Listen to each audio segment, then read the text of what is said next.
We are live. We are trying this one more time. One more time, we're going to try this live. And I can't set the thumbnail. Okay, not a problem. We're going to see how this is working. Looks like it's working a lot better. Hola, Electric Galaxy. How you doing?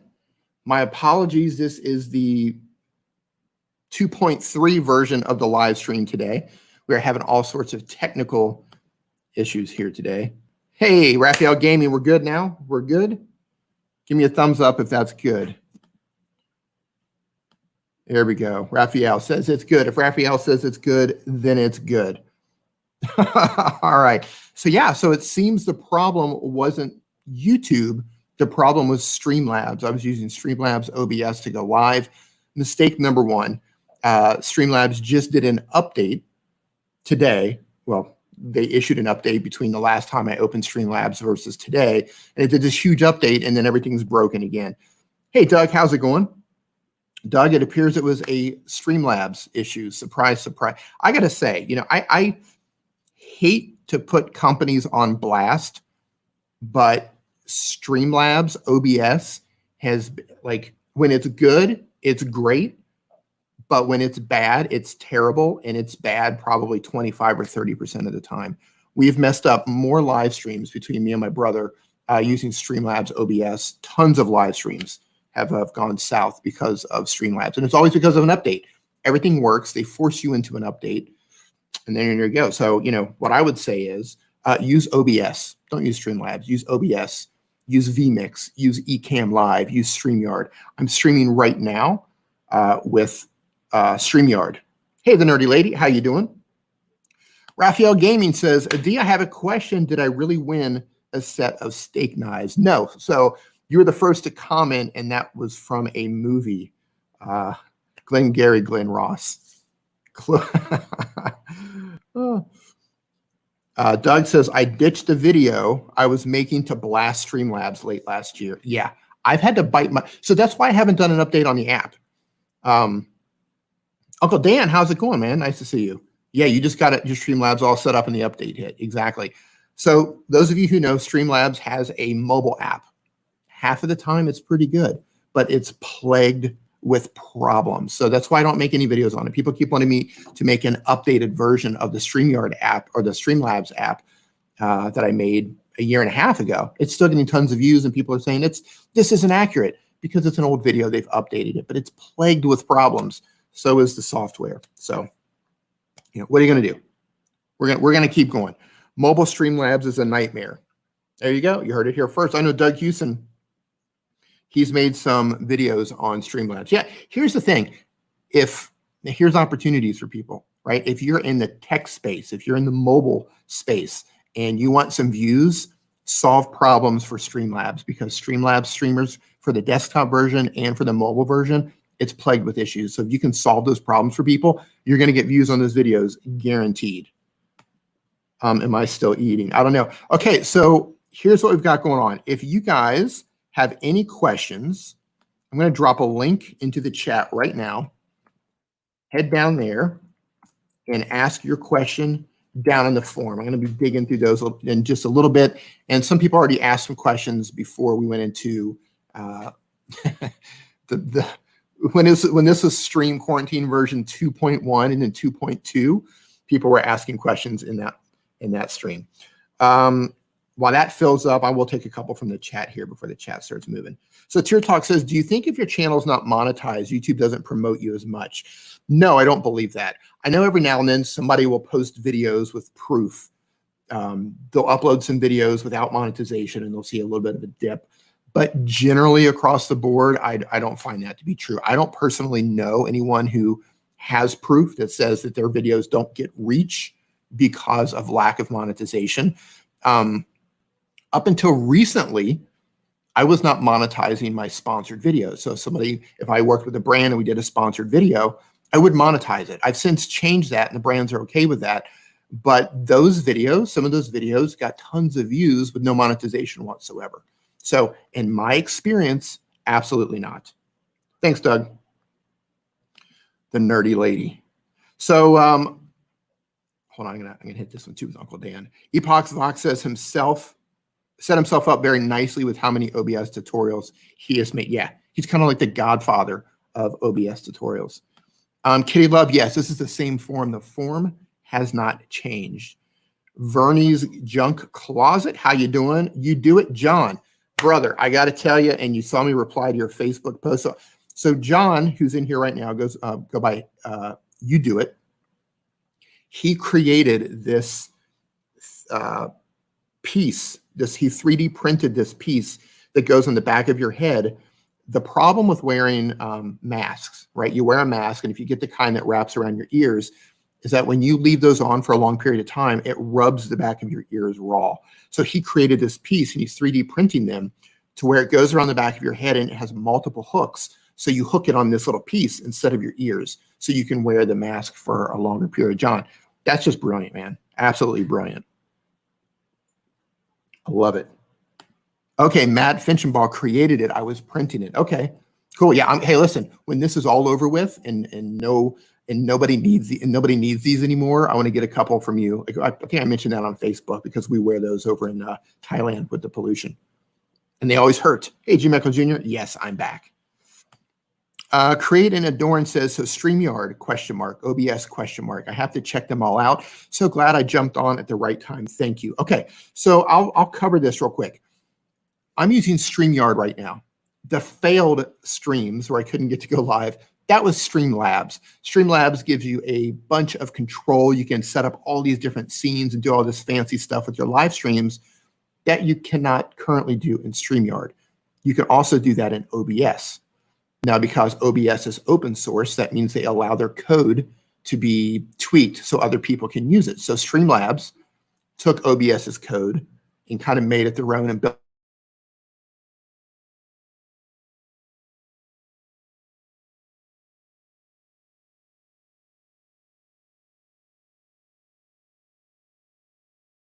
on top of it. Am I gone? I'm having problems here. Maybe it's a combination of Streamlabs and my internet tonight.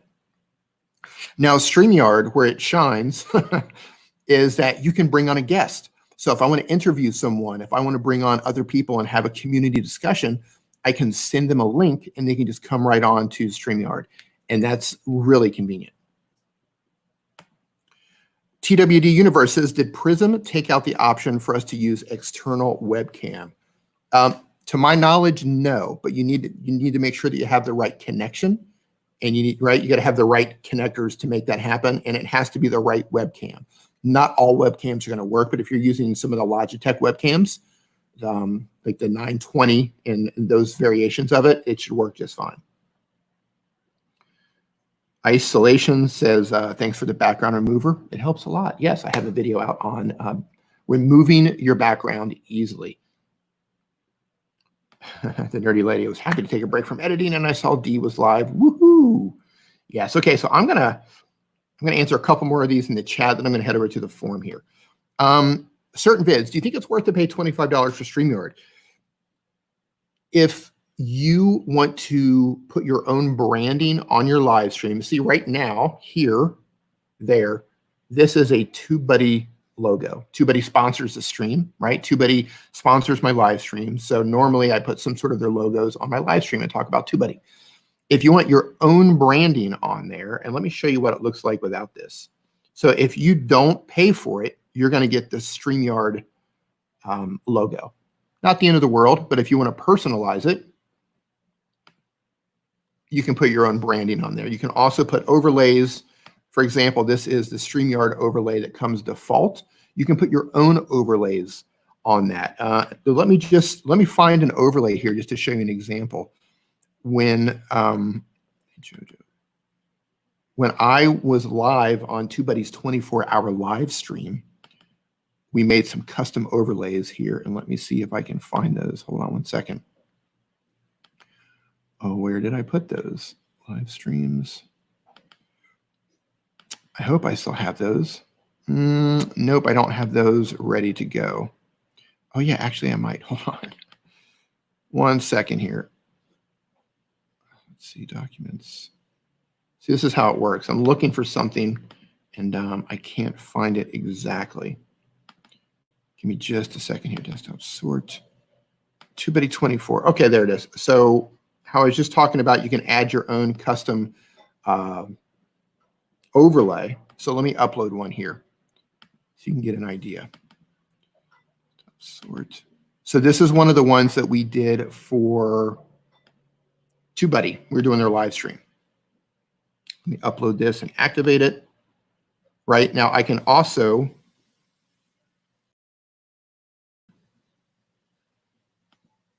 that didn't work. That's hilarious. You guys, I'm having all kinds of problems today. Delete overlay. Yeah. So anyway, you can put your own overlays on there. I think I'm grabbing the wrong one here. Oh, because of background. Sorry. Not paying attention here. So you've got a background. Oh, I know why, because I don't have guests in here. So me by myself, you're not going to be able to see it. It's going underneath it. Anyway, yeah, you can add overlays, you can add underlays, you can add your own branding. So if you want to do that, then yes, I think it's absolutely worth it to pay for StreamYard. I mean, look, especially if this is your business. If this is your business and you're trying to do something professional, if you're trying to communicate to clients, if you're trying to, you might get your branding out there, your personal branding, it's absolutely worth $25. If you are just having fun, you're not real serious about your channel, then no, it's not for you. I'll also say that this is not for gamers. If you're a gamer and you're wanting to live stream, look at OBS. Let's see here. Doug says you can stream from a phone in StreamYard. Dee has a recent video on it on how you can host on mobile. Yes, you can currently do that on Android. And Doug, correct me if I'm wrong, but I haven't been able to figure out a way to host the live stream on my iPhone. I can get it to work on my Android, but I can't get it to work on my iPhone, and it doesn't matter what browser I use. Braden, Brand Reality TV. Yep, we see you just fine. Hey, Tim, how you doing? Eric Waite says, the #1 reason I bought StreamYard was to have my own branding. I don't want a duck on my screen unless it's deep fried. Yeah, so if you want to download StreamYard, if you want to sign up to StreamYard, I've got a link down in my description. Click on that link. You can stream for free with StreamYard. You're just going to have their branding. And if you end up upgrading, that's fine. That link down in the description below, I think I get like a 20% commission if you ever decide to upgrade. But if you run for free, that's fine too. All right, I'm going to jump into the form here because you guys have been waiting patiently. So Analog TV, first person to ask a question, and they were like the third person in the chat. So thanks for hanging out and waiting. They say, how can I get more watch time and subscribers? I have 127 videos. Congratulations. My impression click-through rate is only 6%, and I'm a sports channel, mostly cricket. How can you get more watch time and get more subscribers? So I had a look at your channel back when I was trying to figure things out before I went live. First thing I would tell you is this. When I'm looking at your channel, I have no idea it's a sports channel. No idea. There's no clarity on your channel, nothing in your branding, nothing in your name, right? Analog TV, there's nothing dedicated to sports. So I would think about adding some clarity to your channel. Additionally, you have cricket videos, you have Minecraft videos, you have other videos that aren't sports related. Focus on one type of content. If you want to do sports, if you want to do cricket, upload cricket videos. Focus everything on that, because what you're doing is you're confusing YouTube. You're segmenting your audience. Be known for one thing. And if you want that to be sports, if you want that to be cricket, then make videos about cricket. If you would have had 127 videos focused on cricket, and you had great titles and you had good descriptions and great thumbnails, you'd be a lot further along with those 127 videos. So focus on that. So that's what I've got for you. Like, you're putting in the work, right? You're putting in the work. Now you just need to fine tune what it is that you're doing. Next question comes from Paul Peck Drywall, and I think we lost Paul on live stream 2.2. What's up with short videos showing up in stories on the YouTube subscription and homepage? I don't see a place in stories to add short videos. Do you know anything about them? Thanks, man, Paul. Yeah, so I saw a news blurb a couple of weeks ago where YouTube is they're going to compete with TikTok. So they're going to start merging short stories into the story feature. So we have our normal stories that we do, but they're also going to start adding short videos in there. They're trying to go head to head with TikTok. They're probably going to lose, maybe not. But that's what they're doing. And obviously, they're just rolling it out to some people. I don't have it. You don't have it. I don't know anybody with it, but I know they are slowly rolling it out. They're beta testing it right now. So that's something that everybody hopefully will eventually have access to, is being able to make short stories. I don't know what the time limit's going to be on that, but that's why you're seeing those, Paul. Wanted Gaming says, I don't have stories. You will. Keep going. Keep going, and they will be unlocked. Raphael says TikTok is going to win. Probably. I mean, both of them have a huge user base, right? Huge user base. The question comes down to this. Okay, when you open TikTok, you know you're getting short form content. You know you're getting tiny little videos that are like 30 seconds or 15 seconds or a minute long. You know, it's going to be something silly, something entertaining. Somebody's going to be dancing, doing something, or some clever editing thing. You know, here's a puddle with a phone. Let me show you how to take a great picture. That's not what the YouTube community is like. When you open YouTube, you're not expecting short stories, short videos. It might work. I think TikTok's going to win on that, but who knows, right? YouTube has a huge, huge user base. I mean, maybe it will stop people from going over to TikTok. If they get the right creators on board, right? Get the right channels to promote those short stories on YouTube, it might work. I don't know. We'll see. Hey, Flipbook Master, how you doing? How to get public watch hours. I have more than 1,500 watch hours, but monetization shows only 17. So how are you coming up with 1,500 if they're showing you only 17? So it's like a rolling year. So it's not since you started your channel. So they roll that. It's I don't know if it's 365 days or whatever it is, but they might be counting from a certain period. But only 17, that doesn't seem right, unless you've deleted a bunch of content. If you're deleting your content or unlisting your content, privatizing your content, those watch hours are going away. So that could be it. Raph, whoa, hey Deo, how's it going? How many views do you need to monetize your videos? You need 4,000 hours of watch time and 1,000 subscribers. However, you do not need any of that to actually monetize your content. You can sign up as an affiliate to multiple affiliate programs. You can build your own course. You can sell services. If you have something that you've built that you want to sell, you can do that too. So nothing's stopping you from actually making money on YouTube. That's just a requirement for getting money from ads playing on top of your video. And here's the thing, in most situations, you need a lot of ads. You need a lot of views to actually make any good money on YouTube with ads, for the most part. Toad Trucker, thanks for the 20 bucks, man. It says, hey D, thank you for all your hard work. My channel broke a new record today, over 68,000. What? Congratulations, man. You, Nick, and Brian G have been inspirational in building my channel. Much love to you and your subs. Man, dude, that is fantastic. Fantastic.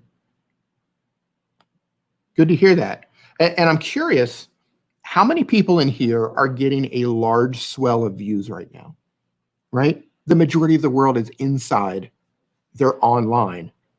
And a lot of channels are getting enormous surges in views right now.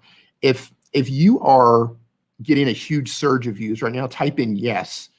And can we also get a hashtag congratulations for Toad Trucker? I'm going to drop a hashtag myself and a hashtag congrats for Toad Trucker. Boom. I'm sure some of you are getting Doug, you might be getting a surge because you're doing help content, possibly. Kind of. I'm getting a really big surge, enormous surge, but it's coming on older videos. My newer videos have kind of been flopping around a little bit, but my older videos are just getting a tidal wave of views on some of those old videos. Doug says, yep, he's up. Yeah, I figured so. Most people I know who's making help content and tutorials, a lot of those are going up. Is dedication important? Yeah. Yeah, I mean, what's your goal, right?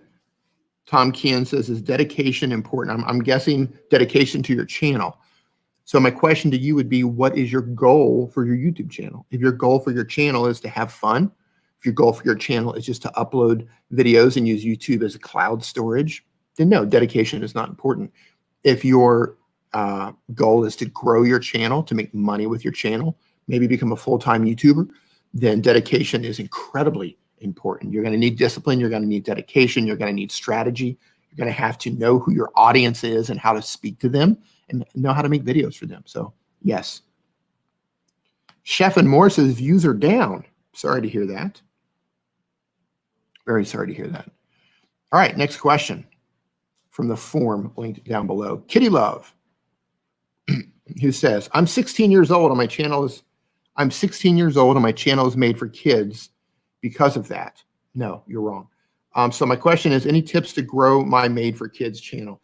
See, here's the thing. You're not, hold on, you're a gaming channel. See, this is where a lot of people have really messed up with CAPA. You don't have a kids channel because you're 16, right? What CAPA means who is your intended audience. If you're making content for a general audience, people your age, people my age, people who are 10 years old, that's called a general audience. If you make content for a general audience, you do not have to mark your videos for kids.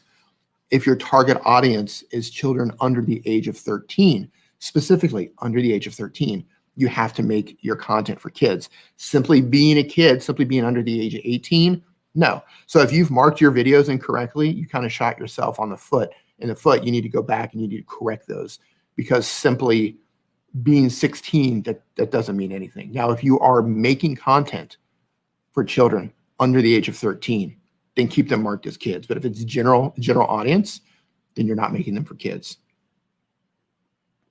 Flip Bookmaster, you should be a school teacher for me. Yeah, you know, I hated school. I hated every single minute I was in school. All I would do, I would do my work.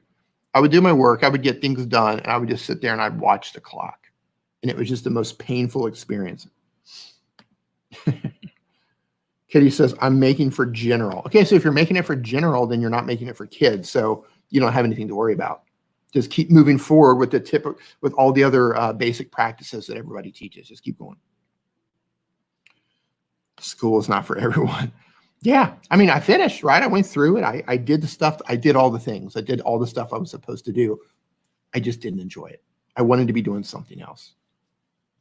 I wanted to do something else. And once I got to the point in school where I could choose my classes, yeah, I was choosing stuff like jazz ensemble and music theory, right? I was taking art classes and jazz ensemble classes.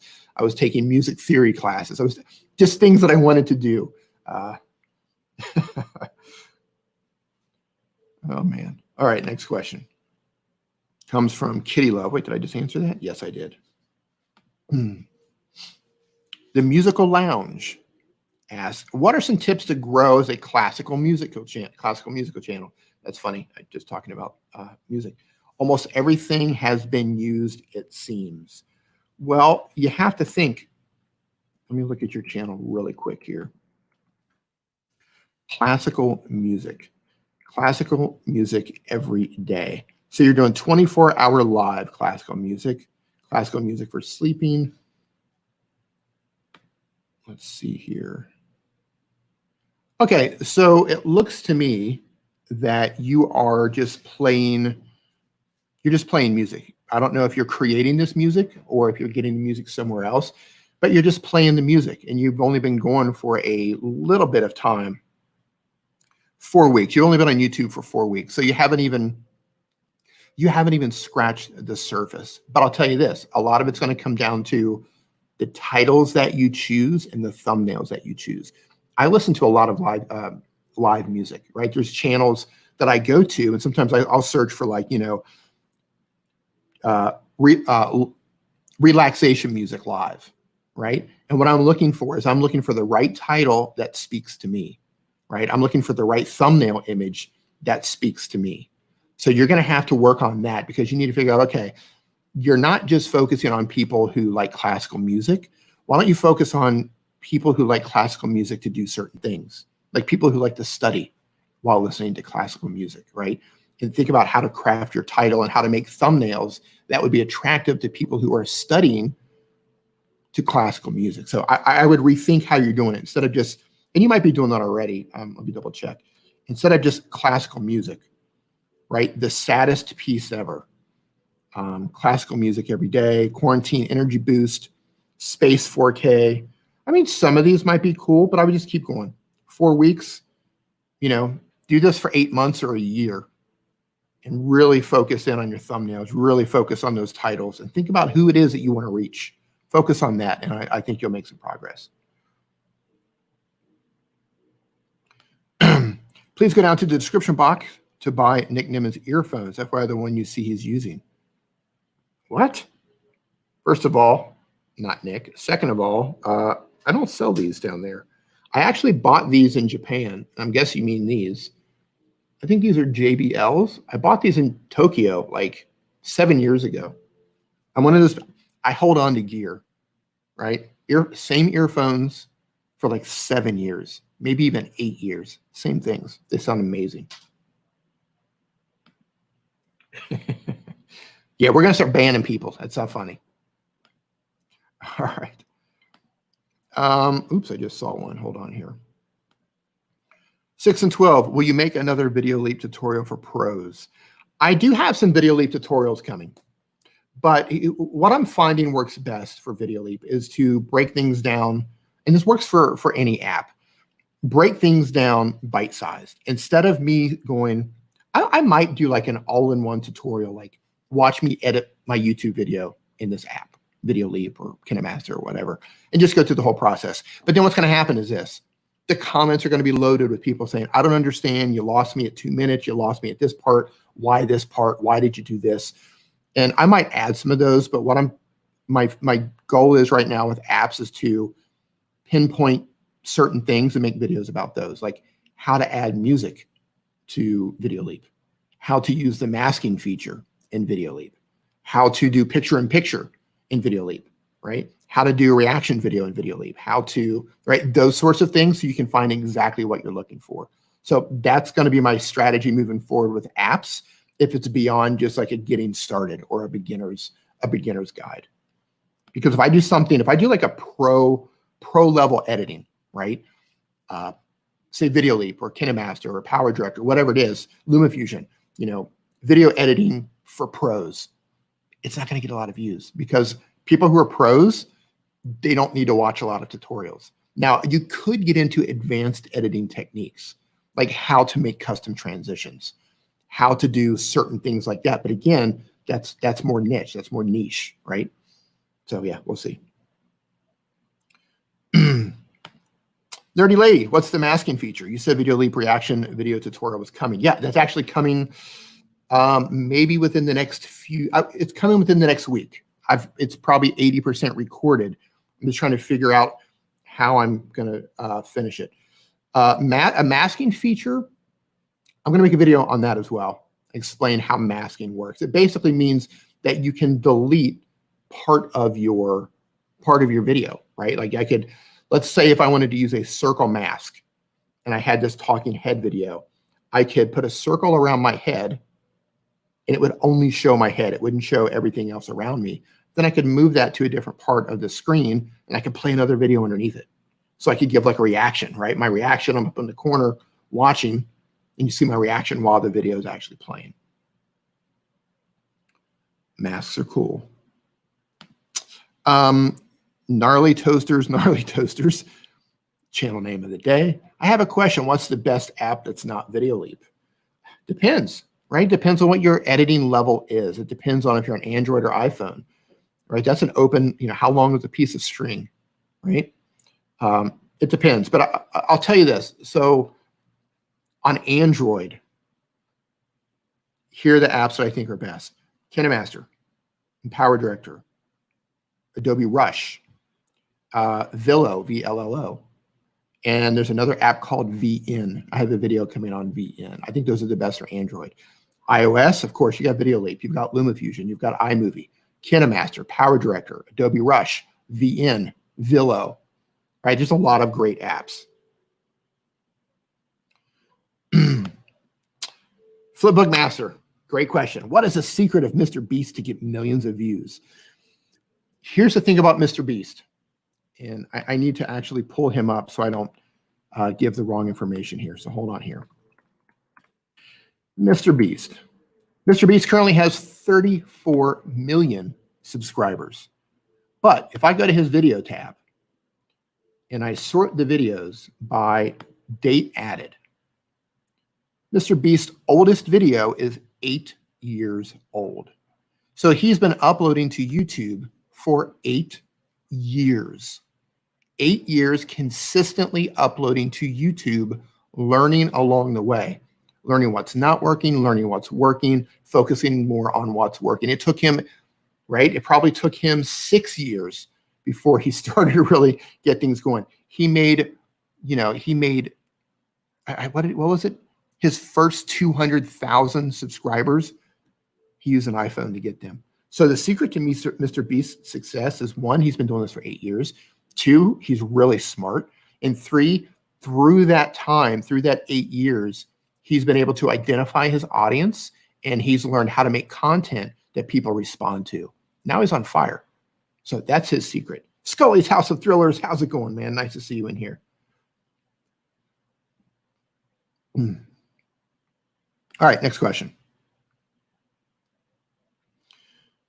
Next question comes from the nerdy lady who says, best channels to look at to make better video vlog focused on blind, visually impaired. I have no idea. I got nothing. Because I'm not blind yet. I'm actually losing my eyesight.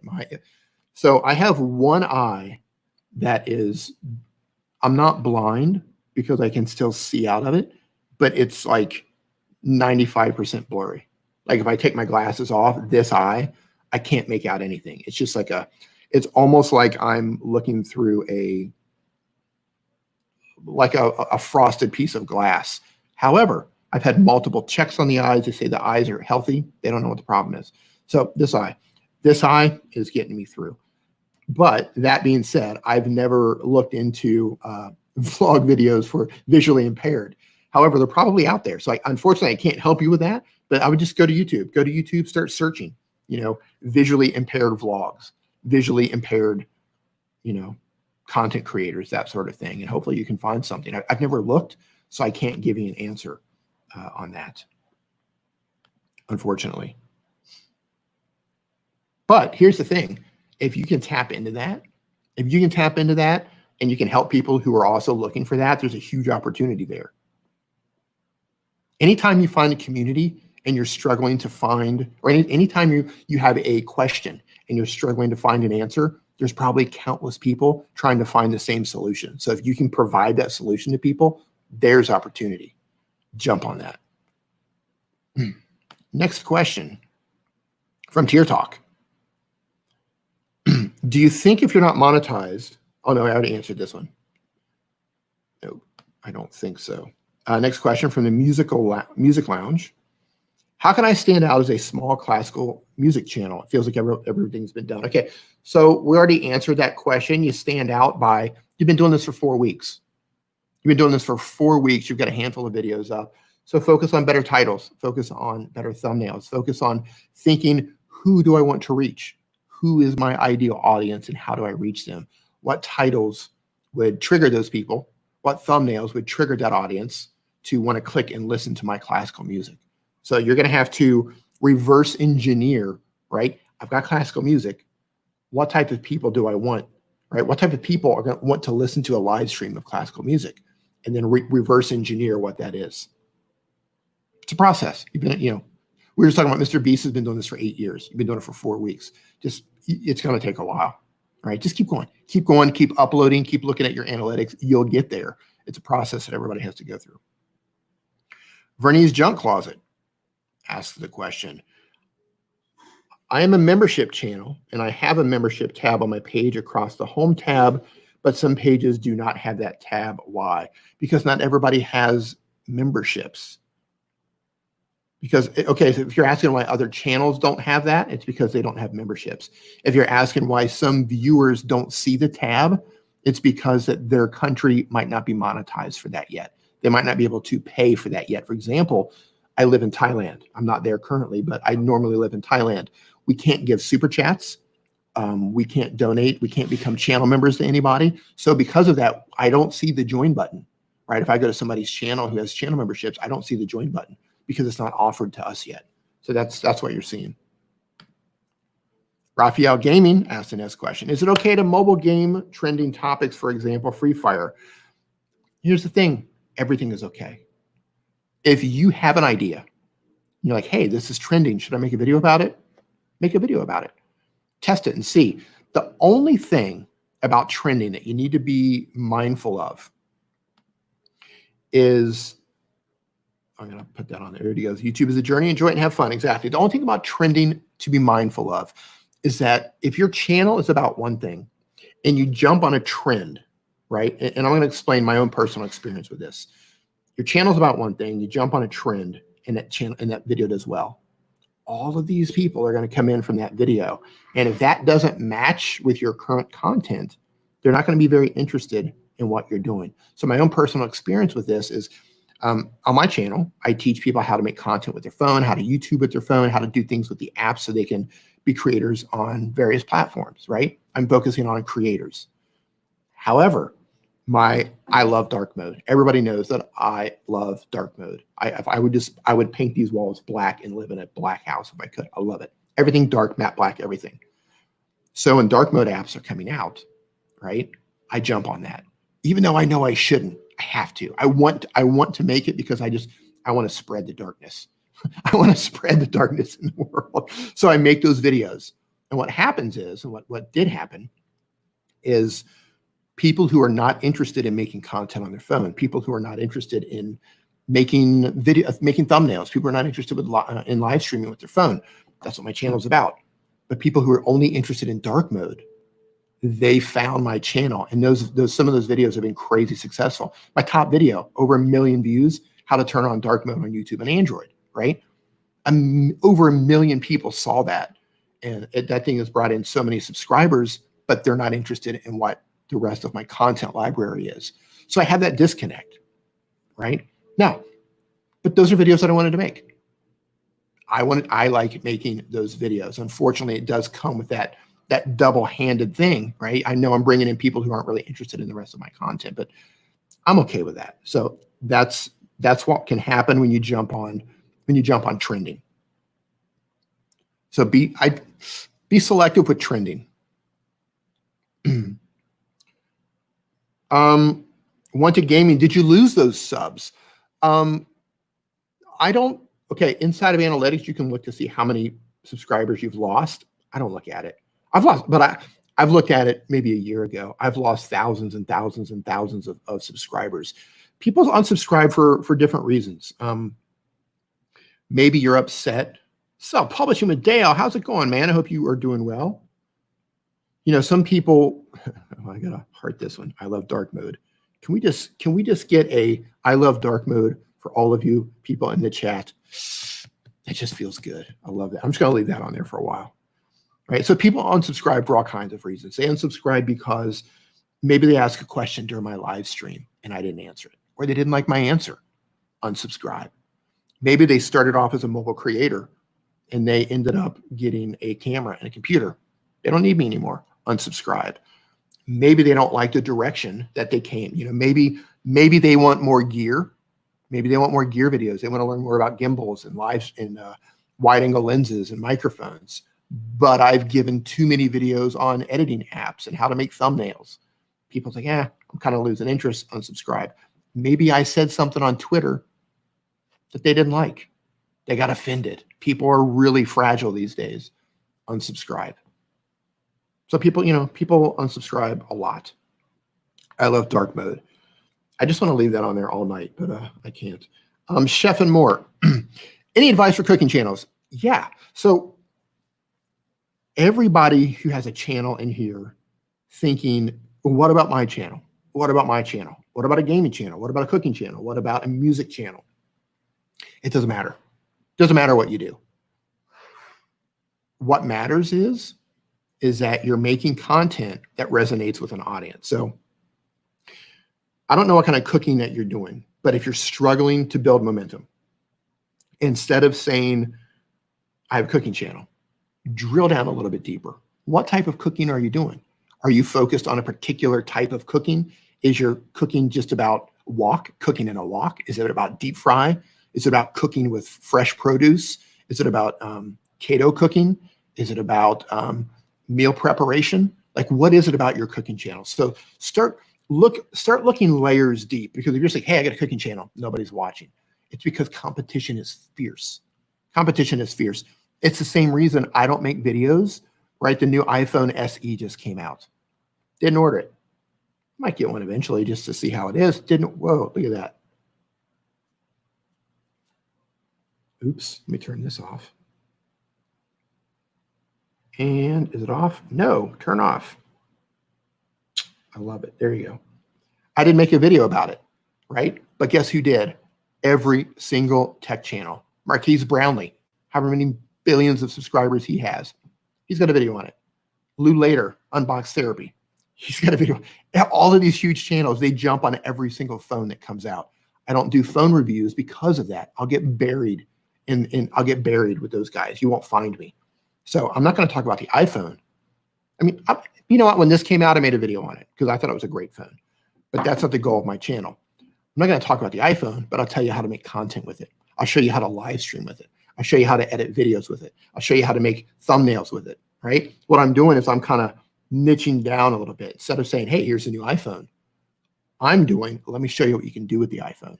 So whatever channel you have, if you're struggling getting going, think of it that way. Instead of cooking, it's very broad. What about cooking? Low calorie cooking, keto cooking, cooking in a wok, 5-minute meals, right? Cooking meals under 300 calories. So think of it that way. Think about, okay, what audience do we want to reach? Doesn't matter if you're a cooking channel, music channel, whatever. What audience do we want to reach? Cooking is too broad. So niche down one or two. Okay, we're going to focus on low calorie cooking. Low calorie meals you can make in 5 minutes. And then start thinking about how can we target these people? Who are these people? What are they searching for?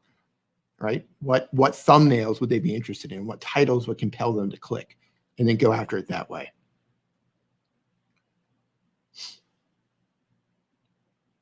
Hold on here. I'm going to scroll back up here. I missed some in the chat. Hold on. I'm looking in the chat here, guys. So Chef and More, does that make sense to you? Right? And this applies to everybody. Doesn't matter. Now, I will make an exception for gaming, but everybody else, like, you got to think, who am I trying to reach? Right? Who am I trying to reach? Because you can't reach, getting started. It's really hard to get your foot in the door. It's hard to build up that channel momentum to get those views coming in. But the more you niche down, the more you find a community that's not being served. I think it was the nerdy lady asked about, what was the question? About visually impaired vloggers, right? Now, as bizarre as that sounds to me, right? Visually impaired vloggers, to me, that sounds like, okay, I've never even considered that. But she's looking for that community. She's looking for that community. And they're out there. There's other people like her looking for that community. She's not vlogging, right? She's not visually impaired. She's visually impaired vlogging. So she's taking it a level down or 2 levels down. And if she finds that, or if she's making content for that, that's a great opportunity. So whatever your niche is or niche, focus on that. Take it down a notch, right? 1 or 2 levels. Don't go too deep. Don't go too deep, because if you go too deep, there's not enough viewership. There's not enough viewers to watch the videos. So just take it down 1 or 2. And then as your channel starts to grow, like now, I probably cannot do the latest phone videos. But maybe in a year from now I could. Or maybe if I completely did a pivot and every video that I made was a new phone video, a new phone video, a new phone video, what would happen over time is that would start to tell YouTube, that's what this video is about. And as my channel got bigger, as the views started to come in, eventually I might be able to compete with those larger channels. But as my channel size is right now, no. So I hope that helps you. There's another I love dark mode. Boom, look at that. I'm just going to be putting these on the screen. I love dark mode. Self-publishing with Dale, brother. I know you love dark mode. I would be offended if you didn't.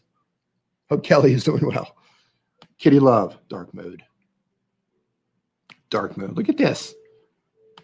Darkness. I love it.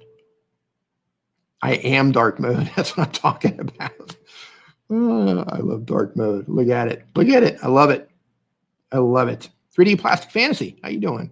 Nice to see you in here. Reader 3107. What can I do with a low-end device? If you have a camera in your low-end device, which you do, then what you need to do is go to, I'm going to guess it's Android. Go to the Google Play Store and just start searching for video apps and find one that works for your phone. You're probably not going to be able to run KineMaster. You're probably not going to be able to run Power Director or Adobe Rush. These apps are probably not going to work for you. There's going to be one that will. You'll be able to find one app, maybe an app you've never heard of, that's going to allow you to edit your videos. Maybe Snapseed will allow you to make your thumbnails. You find the ones that work on your device, you work with what you have, and you make content with it. That's what you do, right? You work with what you have. So if you're thinking, I've got a terrible device, it's old, it's beat up, it doesn't matter. It does not matter. What matters is your story. What matters is your message. What matters is how you're educating people. What matters is what you're sharing, what you're making with that beat up device. That's what matters. Dark. Love it. Love it. Dark. I love it. So I want to mention something here. So who has TubeBuddy? Who has if you've got TubeBuddy, type in TubeBuddy if you have TubeBuddy, because I'm going to share something with you that I'm really excited about. On April 29th, which is, I believe it's this coming Wednesday. Let me double check. Yeah, this coming Wednesday, April 29th, in the afternoon, PST, I think 11 a.m. PST, I am kicking off the first show with Daniel Battelle. And Daniel Battelle is absolutely, man, this guy is absolutely amazing. So once a month, he and I are going to go live on the TubeBuddy channel with the Daniel and D show. And we're going to be explaining, we're going to be taking off the gloves, stripping things down, and explaining how YouTube works from the ground up. We're going to try to come at it and explain things a little bit differently than some other people do. So I'm dropping a link into the chat right now. Make sure to set your reminders so when we go live, you come in there. You don't want to miss this. There's going to be a lot of good information here.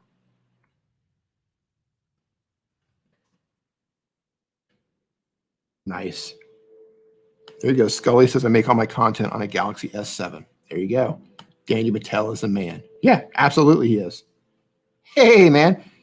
El Yardab, how you doing? What is TubeBuddy for? TubeBuddy helps you find opportunities.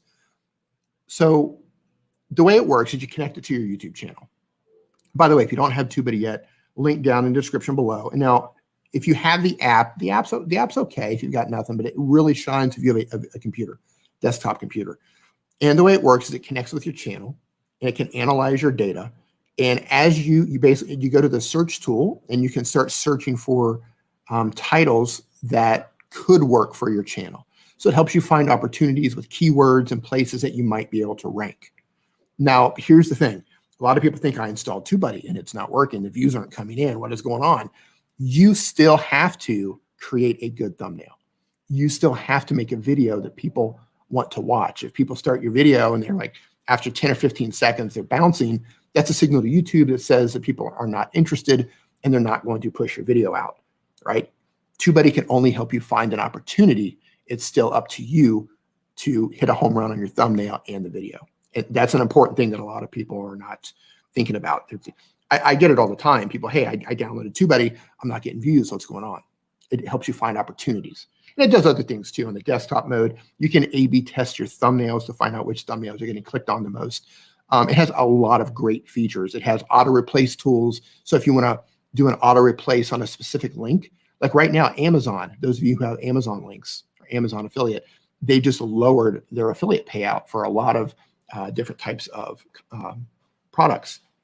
You could use TubeBuddy, find all those links and replace them with a new link. TubeBuddy's got a lot of great tools. Wish the app was better. Don't use my laptop much. Okay, the app is going to be better. So right now, it can help you find some tags. It can help you with, canned comments, but it's getting a facelift that is going to be a game changer. So hang on to that, because it's going to be an absolute game changer when it comes out. And it's coming out in stages. So the next version of it is going to be good, but what's actually coming in the pipeline is going to be an absolute game changer for mobile creators. So it is coming. It's time. It's time. And the COVID lockdown has kind of put brakes on things just a little bit, but it's coming.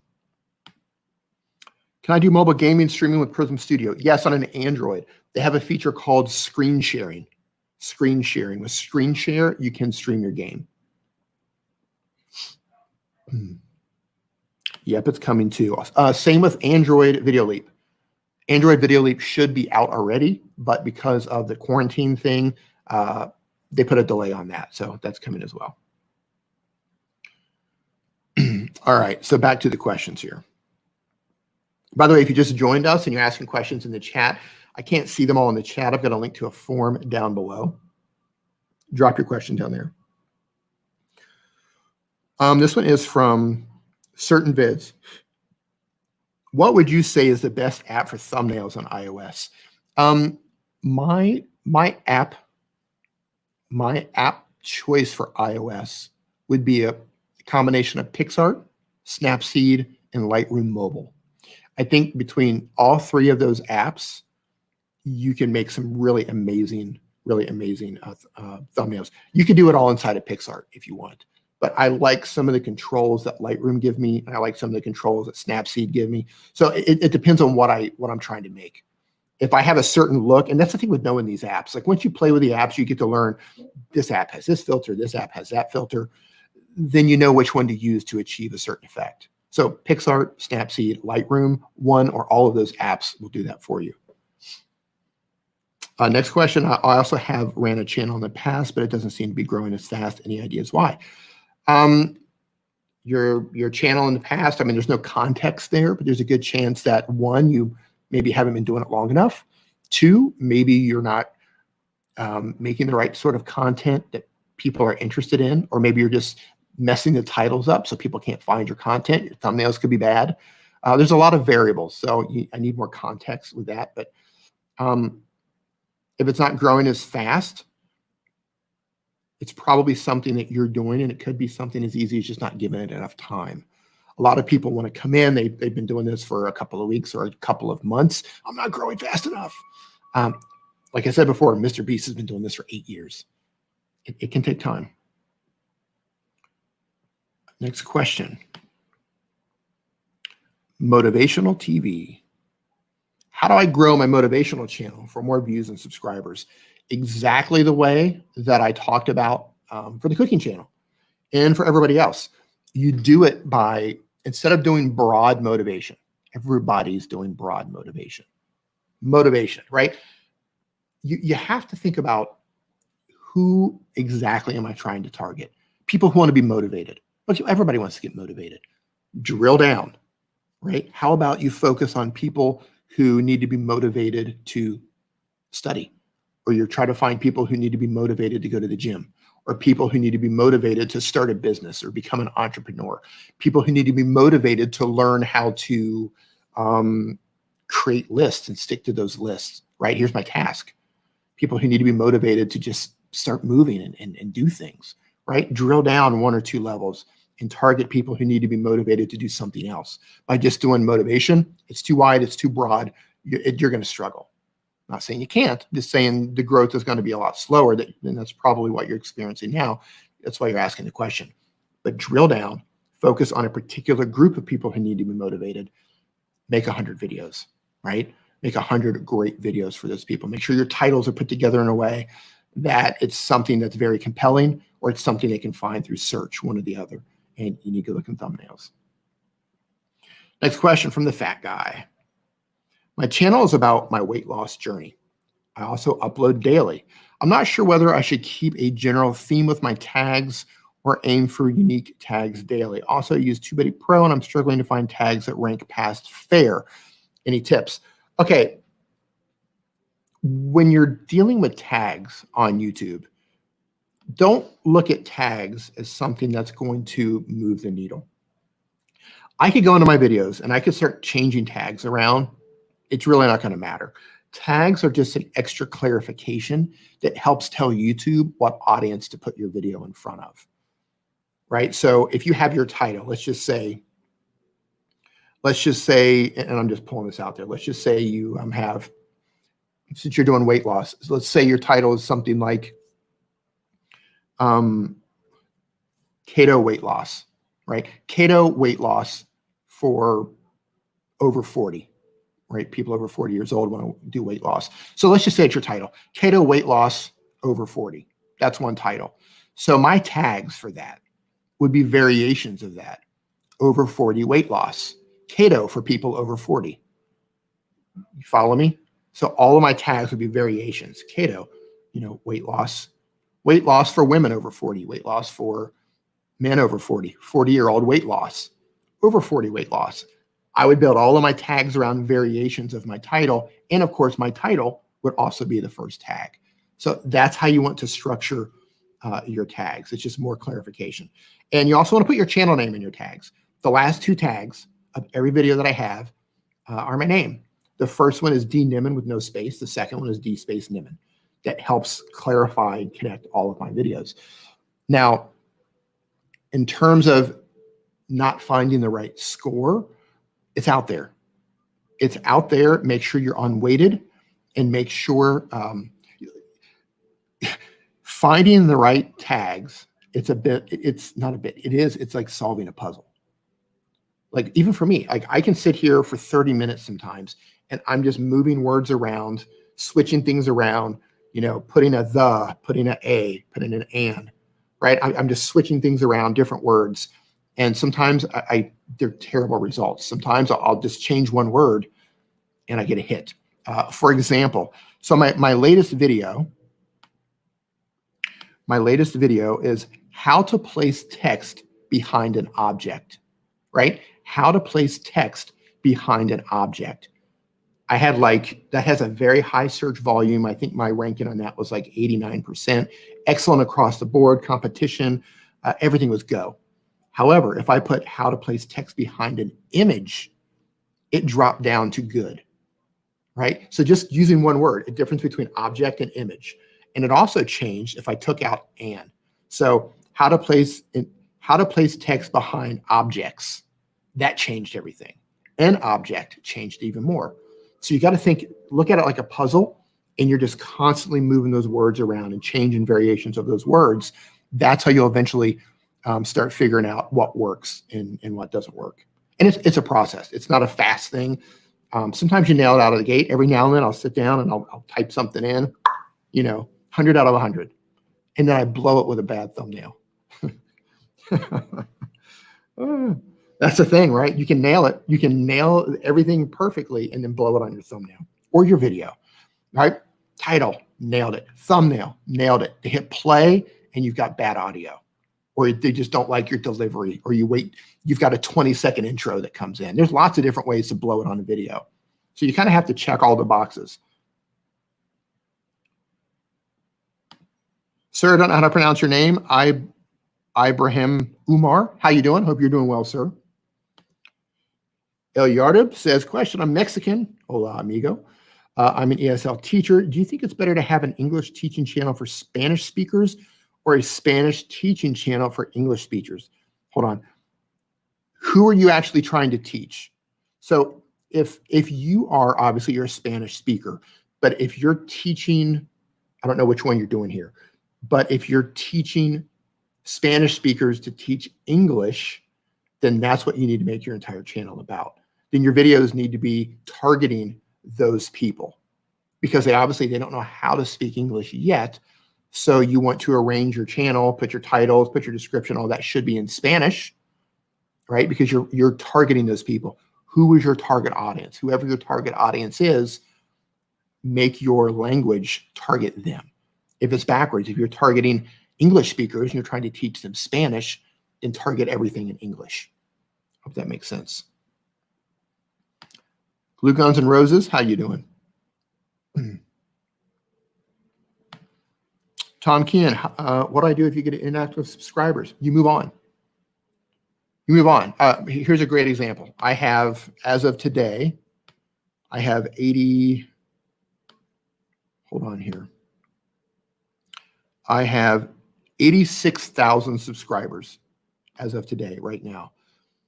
If all of those subscribers watched all of my videos, then that means in theory, I would get at least, at the very minimum, 85, 86,000 views per video. That's simply not the case. People subscribe, they forget they subscribe, they stop getting notifications because they don't watch a couple of your videos. You change directions, they lose interest. You're gonna have tons and tons of inactive subscribers. You don't worry about them. Here's what you worry about. You worry about making that next video. You worry about making that next video better than the last video. You worry about building a community around your channel. So for all of those people who become inactive, if you build a core community around your channel, those people are going to be there, right? That's really important. I mean, there's so many people in here right now that I see on a regular basis. Adam Exploits, right? Anytime I go live, I know Adam's going to be in here, right? He's part of this core group, and I'm thankful for that, right? So once you start to build this core community, they're going to be there, and people who are inactive, people who move on, that's fine. They're not part of what's going on the channel. You know, Uncle Eric, he's always here, right? He's always here drinking whiskey. I want to add, Uncle Dan, he's always here. El Yurub, he's new, but he's coming in here. Of course, Doug Houston YT, he's been in here from the get-go. Doug's been in here before I was in here. Fully involved, yeah, like, you know what I mean? Like, there's so many, you get to know these people, you get to recognize people, and they become, you know, they become that community. And if if they're not on board with that, that's cool. You know, people can come and go as they please. So don't worry about it. Just make the best content that you can. Try to improve. Try to make content that people are interested in, and focus on being a cool person. Focus on being human. Focus on, you know, getting to know people and building a community.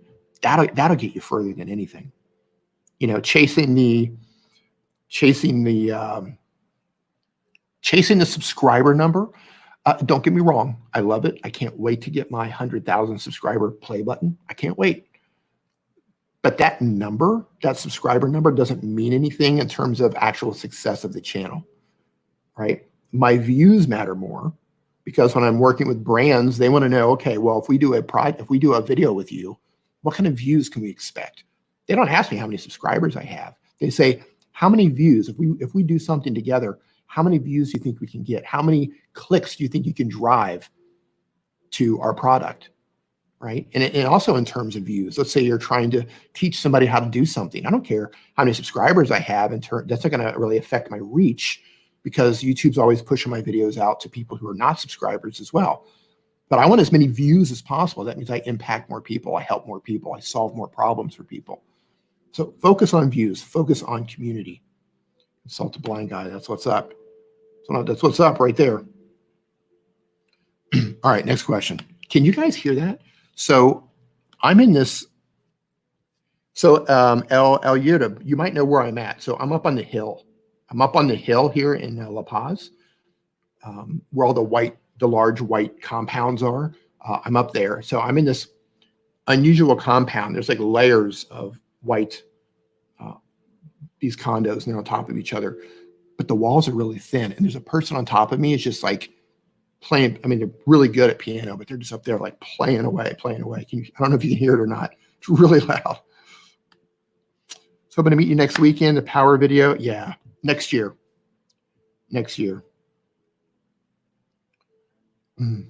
Right? Scully, he's another one right there. Hasn't missed a stream for 15 months. That's truth. I know when I hit live, I know it's only a matter of time before Scully comes in. I appreciate that so much. And that's the other thing. Like,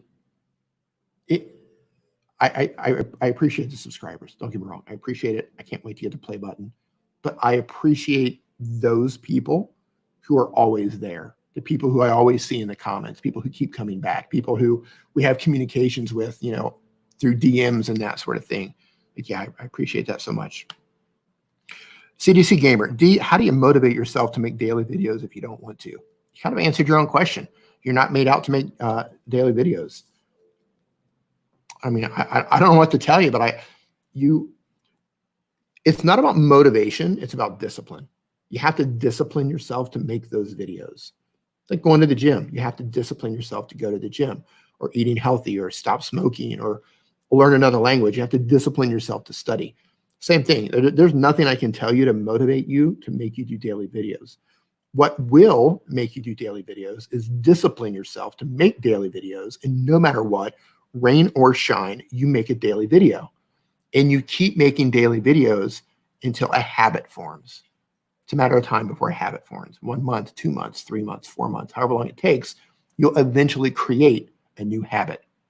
Once that new habit forms, then it becomes like brushing your teeth. It's just something that you do. Now, I'll warn you, daily uploads can be a grind. You're a gamer, so I don't know how much work you're actually putting into being a gamer. Some people are just like, hey, I'm just going to upload every day and play a game.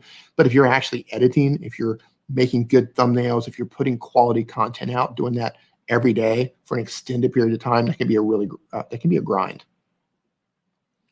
So heads up on that. Uncle Eric. Grit. Paul, there's another one. Just found this live stream, D, no notifications. Paul, right? I answered your question already, Paul. So Paul, early on, you asked about the stories. So YouTube is going head to head with TikTok. They're going after the short story platform. We don't have it yet. They're just rolling it out selectively. It's kind of in beta. So you're going to see more of that once they roll it out to everybody. It's going to be like TikTok, that they're embedding that into YouTube. G. Michael Jr., does TubeBuddy work with multiple languages? That's a great question. I don't know because I've never looked into that. D, what mobile app do you use for your fantastic thumbnail? I use a couple of things. So my last thumbnail, the one that I just posted today, and I actually show you how to do it. So I'm going to put a link to this video in the chat right now. So the video that I uploaded this morning is this right here. So this thumbnail was made with PixArt and Snapseed. I used Snapseed to erase the text and to tweak the image.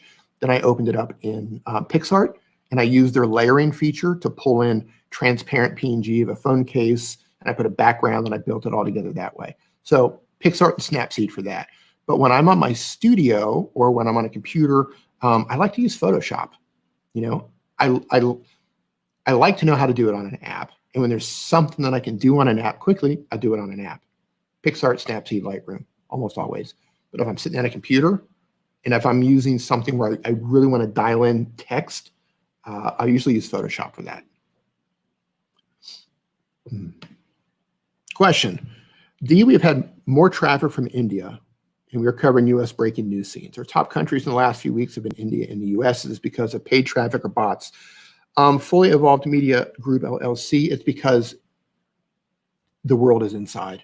India is indoor. My Indian viewership and my Philippine viewership it's skyrocketing right now because they're indoor, right? I've never had so many Indian viewers on my videos right now. Same with the Philippines, same with Malaysians, same with Indonesians. I mean, I've always had a certain percentage, 8, 9, 10%. But, I think India shot up to like 20% or something like that. It's just because of the situation. When everything gets back to normal, you're probably going to see that. You're probably going to see that drop off. Yeah, all of this has kind of messed up our stats. Yeah, CDC Gamer says, yeah, I'm Filipino. Yeah, exactly. Want to gaming? Have a good one. Yeah, everybody's inside. Everybody, the world's inside. Everybody's online. All right, next question.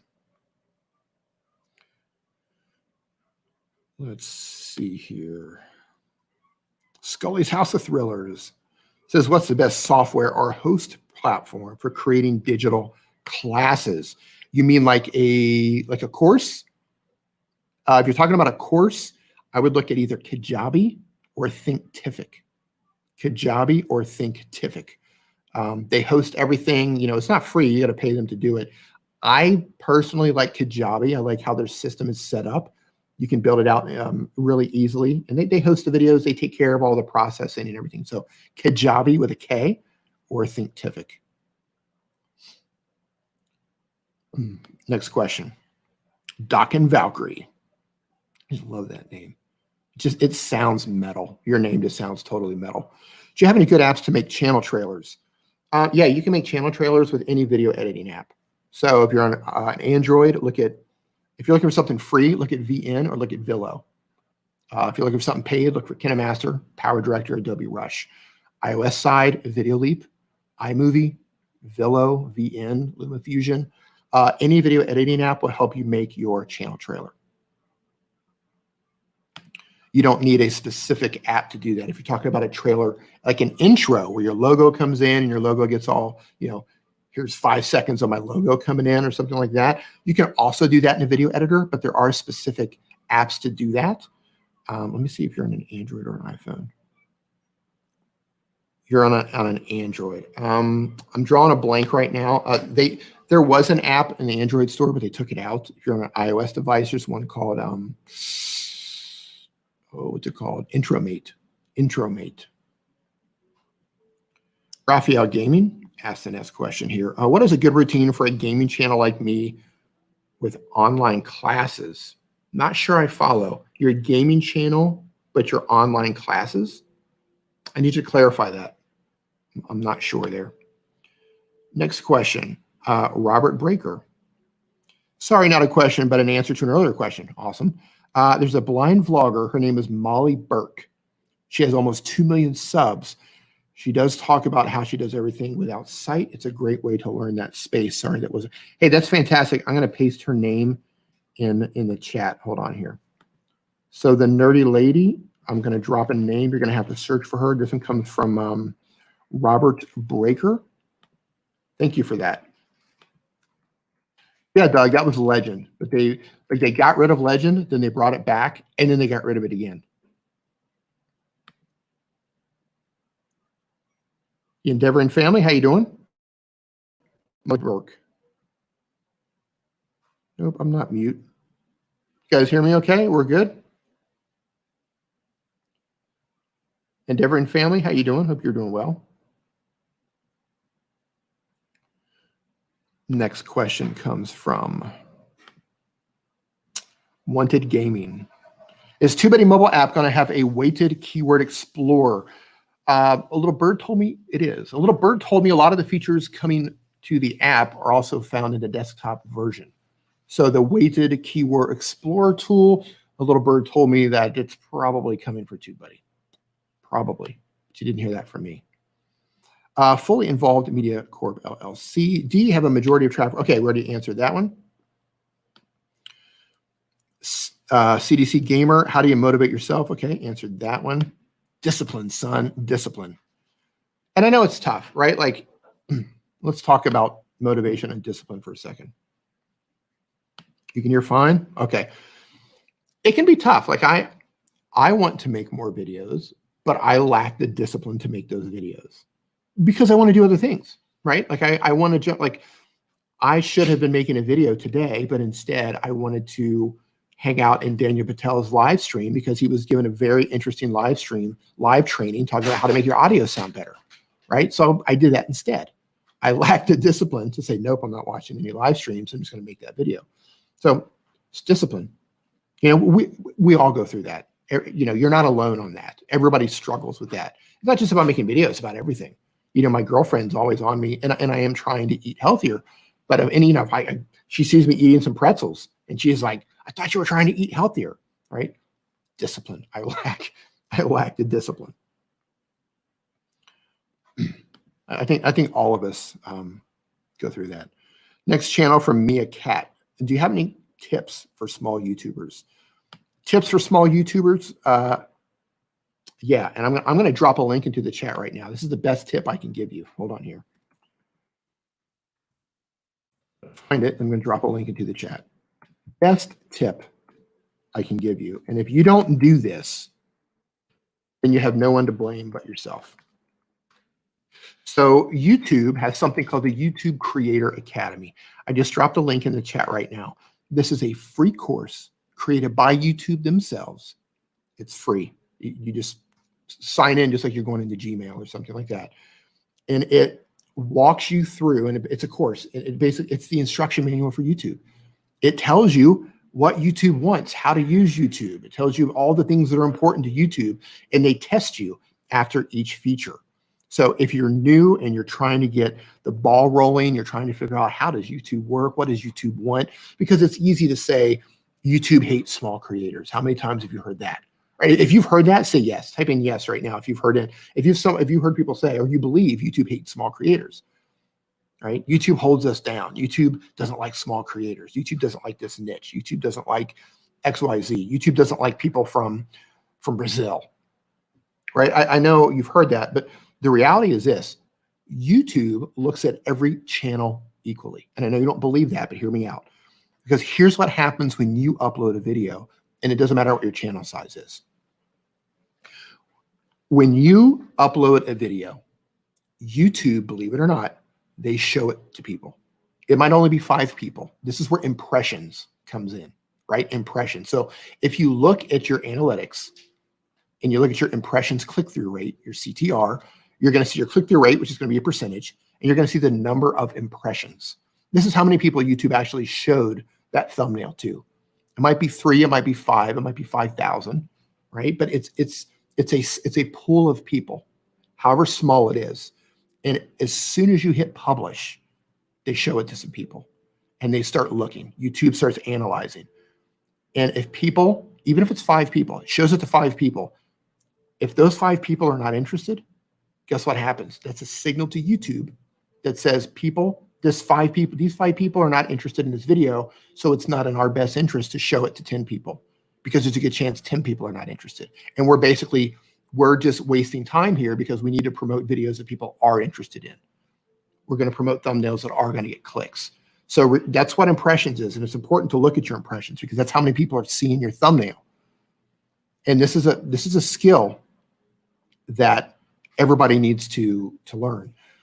You need to learn how to write good titles. You need to learn how to make good thumbnails. You need to make videos that people watch for as long as possible, right? And you have to learn this along the way. But when you first start, you make the videos, they put them up there, and people aren't interested, right? You don't have the skills yet to get that click. You don't have the skill yet to get interest from people. And because of that, YouTube they don't allow your video to surface. Even if they show it to 10 people, if 8 of them are not interested, that's a signal to YouTube. People don't like this thumbnail, so we're going to stop showing this, right? Every time you put a bad thumbnail up, a bad title up, and people see it, but they don't click on it, signal to YouTube. And that's why your video stays down. People who are good at YouTube, people who succeed at YouTube, they're really good at writing titles and making thumbnails that get people's attention. So if they show it to 10 people or 100 people, maybe 75 or 80% of those people go, yeah, I'm clicking on that. Or half of those people, yeah, I'm clicking on that. It's a signal to YouTube. And then the more they watch the video, the longer they watch the video, that's another signal to YouTube. Hey, people are actually watching this video. People like the video. Let's show it to more people. And they keep doing this. They keep showing it to more and more people. Or it works in reverse if people don't click. On the flip side, title's good, a thumbnail's good. They click in your video.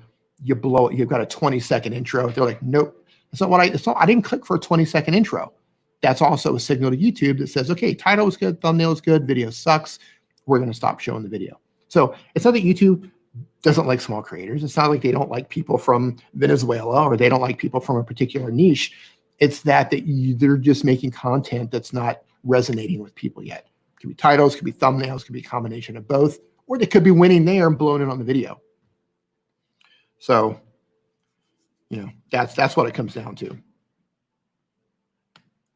Doug says, viewers without a count or are incognito don't have search history, thus YouTube gives guess or approximate what content to show them. Yeah, that's true too.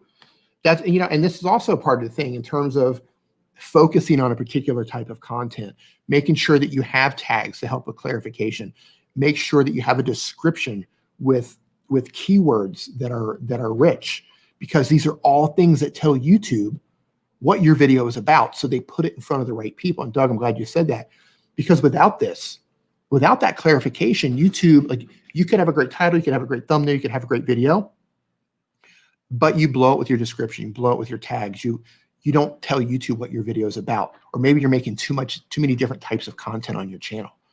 So YouTube says, I don't know what this video is. I don't know what audience to put this in front of. So they put your video in front of the wrong audience. Nobody clicks because it's the wrong audience. So this is where clarification and focusing on one thing really comes in handy. Hello, how's it going? Nice elves trip.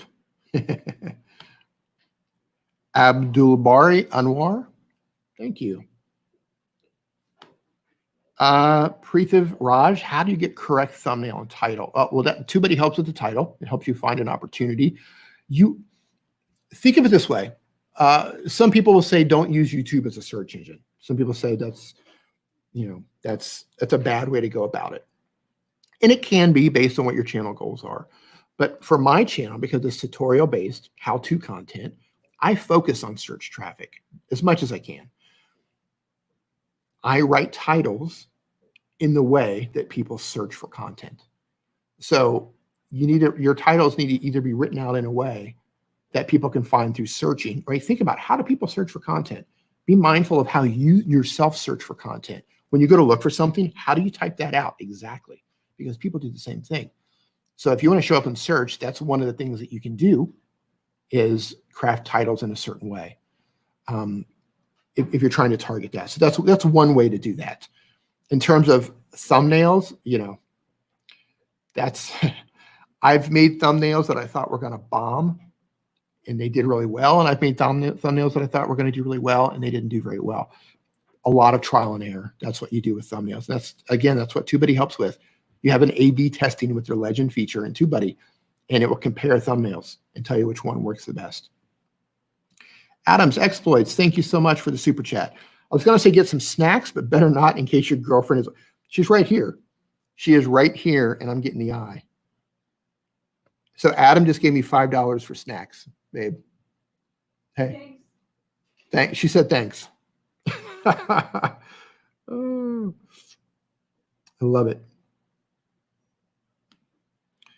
What's your advice for a teen doing YouTube? And can you also be monetized if you're not 18? Yeah, you're going to have to get your parents involved. Your parents are going to have to do that for you. Can you help me about my strike problem? I cannot. I have zero pull over at YouTube. If it's a copyright strike or a claim, you can try to dispute it. You could also reach out to Team YouTube on Twitter at Team YouTube. Expect a not so personal response from them, but you can try. I get a lot by search. Yeah, search can be a great source. You're not going to necessarily grow as fast if you're targeting search. If you're just making compelling, I love to use Mr. Beast as an example. He makes very compelling thumbnails, crazy. You're just like, I got to click on this, right? Last person to take their hand off a car wins the car, right? Like those are going to be fast views. Those views are going to come in fast and furious, and it's going to shoot your channel up fast. But over time, it might die out. Search content it continues to drive. It continues to drive. I could probably stop uploading. I could probably stop uploading for a couple of months, and my channel would be fine because I have so many older videos that people continue to find and continue to watch. Next question, the nerdy lady. Thoughts on asking for sponsors? That's actually a great question. You need to think about what it is exactly. So I don't know what you're doing on your channel, but if you're looking for a sponsor, first thing you want to do is put together a media kit. You can get a media kit for free on Canva. Go to canva.com or use their app and search for media kit. And when you fill out the media kit, you want to put your statistics in there. Show them who's watching your videos, right? Who's your demographics? What age are they? What countries are they from? How many views are you getting? Right? How many total channel views are you getting within the past 90 days, within the past 28 days? Give them a snapshot of who it is looking at your content, and you can actually get the graphics from Canva to do that. Placeit.net also has that, but I don't believe it's free. Put that all together. Use snapshots of your actual graphics as well. So instead of just saying, here's my stats. Anybody can write that down. Take a snapshot, frame it in, put it in there, make it look nice and neat. Show them who is watching your videos. Age, male, female, what countries, what videos do the best, right? And then reach out to them with a plan. Also in your media kit, talk about what your channel is about, what your goal is, the type of people who watch your content. Give them as much information. Paint the picture for them. Imagine sitting down in front of me right now and I say, tell me what your channel is about, what type of content you make, who watches your content, where are they from? Describe your viewers for me. That's the stuff you want to put in the media kit. What's your channel about, who's watching your content in as much detail as possible. Make it look nice, save it in a PDF format, and then just start reaching out to them. Reach out to them with an idea. Don't just say, hey, I'm looking for a sponsorship. Can you sponsor my channel? Can you sponsor a video? Reach out to them with an idea, right? Find sponsors that work for your channel, things that make sense. Reach out to them. You're going to get, most people are either not going to reply or they're going to say no, but all you need is one, right? And then eventually you'll get another one. Reach out with an idea. Reach out and say, hey, here's my media kit, and here's an idea where I would love to introduce your product to my community. I think your product would be a perfect fit for my community. I think I could sell your product to my community. And then write out a plan. I would love to make a video about XYZ, and here's how I could work your product in. You can make a dedicated video. You can make a integration, which is, I do integrations in my videos that might last for 20 or 30 seconds. It could be today's video is brought to you by Videoleap, and I do a little commercial thing, or it could just be something that I'm talking about. There's different ways to do it, but reach out and give them a plan. Show them the data, and also give them options. Give them options. Here's the price for an integration. Explain what that means on your channel. Here's a price for a dedicated video. But if you get 3 dedicated videos, give them a price break. Or maybe you want to get 3 dedicated videos and you want to get 3 integrations. Give them another price break. Sell it as a bundle.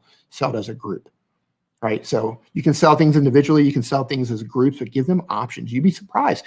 Some larger companies, they just need to spend money for tax purposes. I had one company who I'm not going to name. They did an entire channel sponsorship at the highest amount.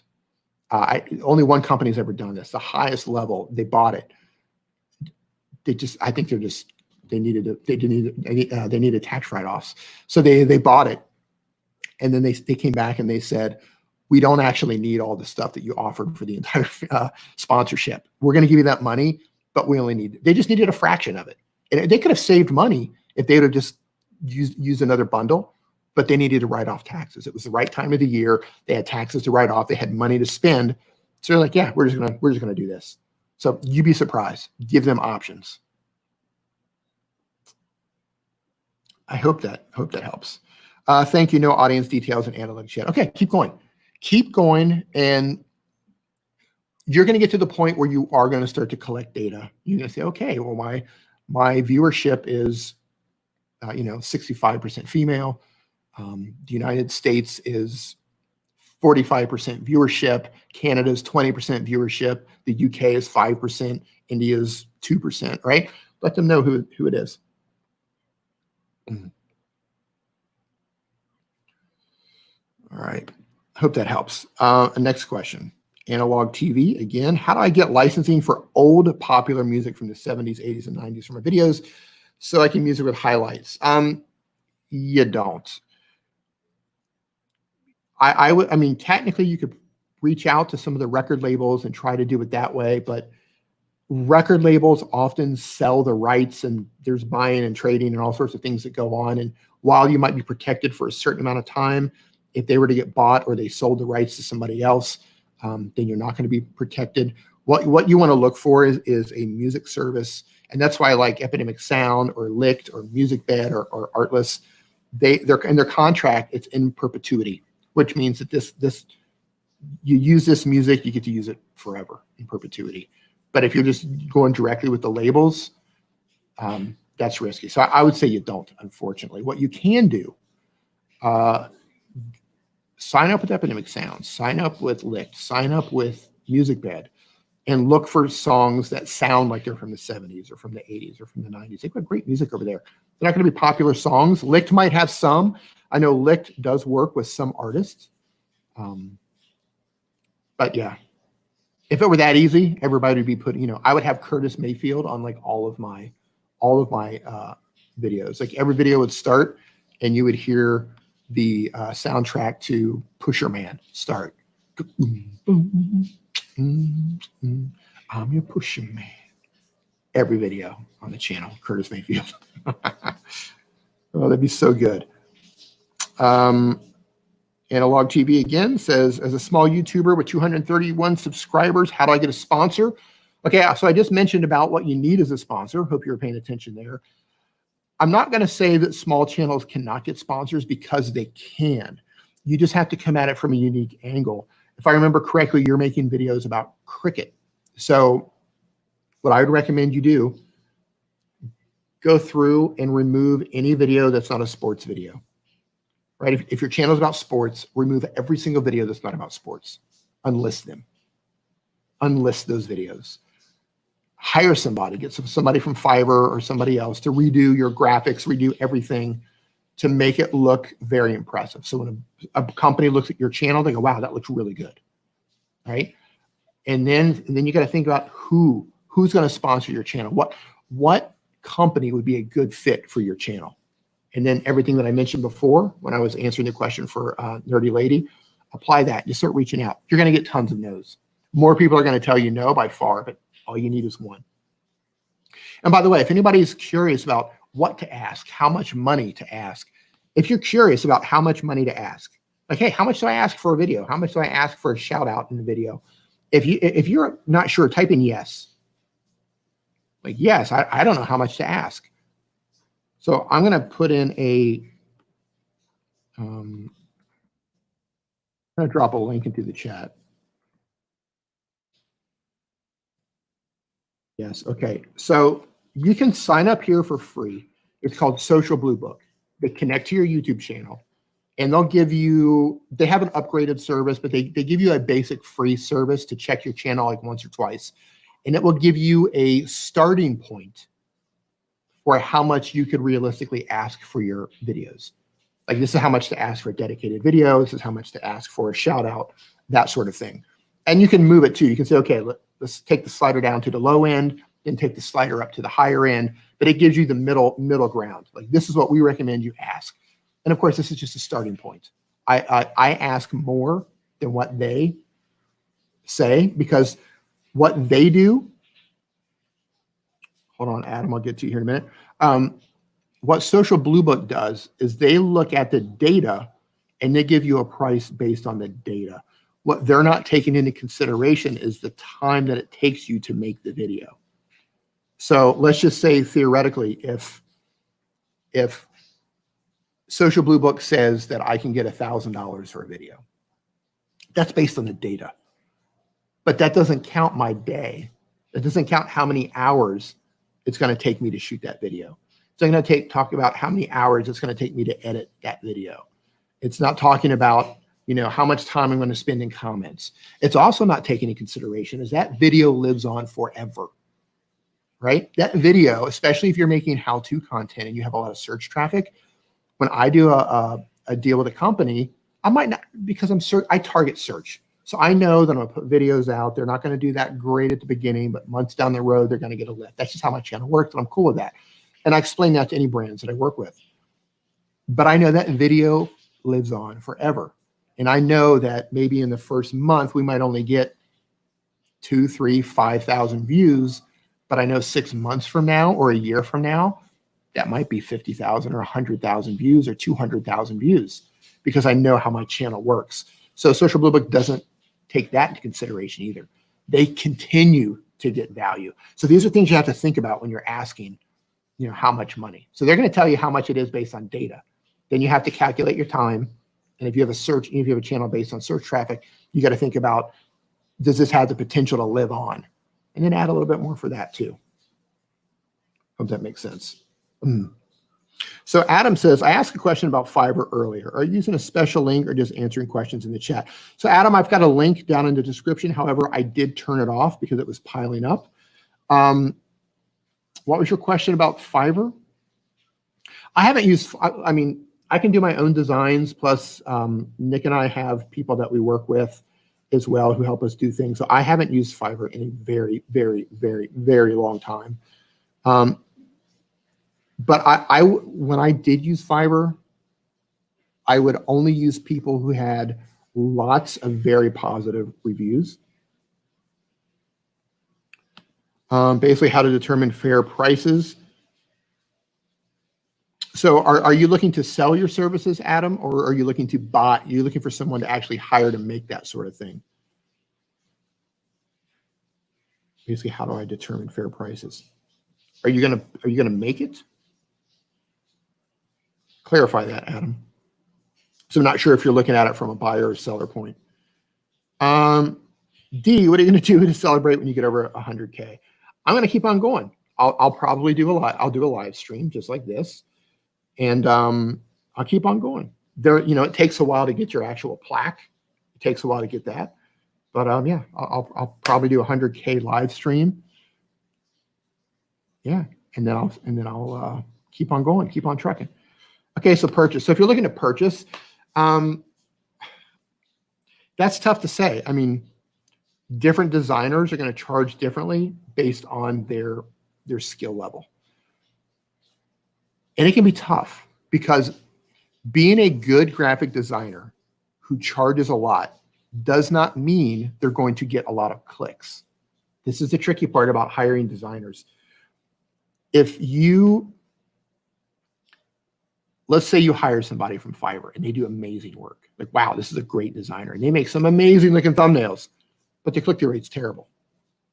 That's possible. That can totally happen, right? Because part of understanding your audience is the trial and error of yourself figuring out what type of thumbnails they respond to. And that changes over time. You know, you see me, I'm experimenting right now. I'm changing my thumbnail style up a bit because I'm experimenting. I'm trying some different things because what once used to work really well for my channel has started to go down a bit. So I'm okay. I'm going to change stuff up, right? I'll change stuff up, and if I have to, I'll go through and you know, change them all if I have to. But I'm not getting the return. I'm not getting the click-through rate. You know, I've got thumbnails with well over 20%, 25, 26% click-through rate with, you know, millions of impressions. But those are some of my top videos. But on the flip side of that, I've got videos that have dropped down to like a 3% click-through rate. So I swap them out. You know, I try to stay within a 6, 7, 8%, but you know, that's always changing. So that's the thing. Paying a lot for them doesn't mean they're going to work. So what I would do is this. I would have somebody if you're going to make thumbnails, I would talk to a couple of different designers, and I would just start the thumbnails first. Like, okay, let's get 2 or 3 different designers and have them each make their own thumbnails and then test them. See if one thumbnail is better than the other. And then whichever ones seem to do best, and kind of do similar topics as well, whichever ones do best, or if you have a TubeBuddy legend, A/B test them. And then go back to that designer and then let them do everything else, because they're obviously making things in a way that your audience responds to. So I wouldn't go all in and just like, okay, here's a designer, build my channel art, give me 20 thumbnails, because it might not resonate with your audience, no matter how good they are. In terms of price, I can't give you a price. It's really what's in your budget. I know designers who overcharge and their work's not that good, and I know designers who undercharge that do fantastic work. So it's tough to say. I wish I had a TubeBuddy feature where you compare thumbnails, but I can't afford it. I have the pro version.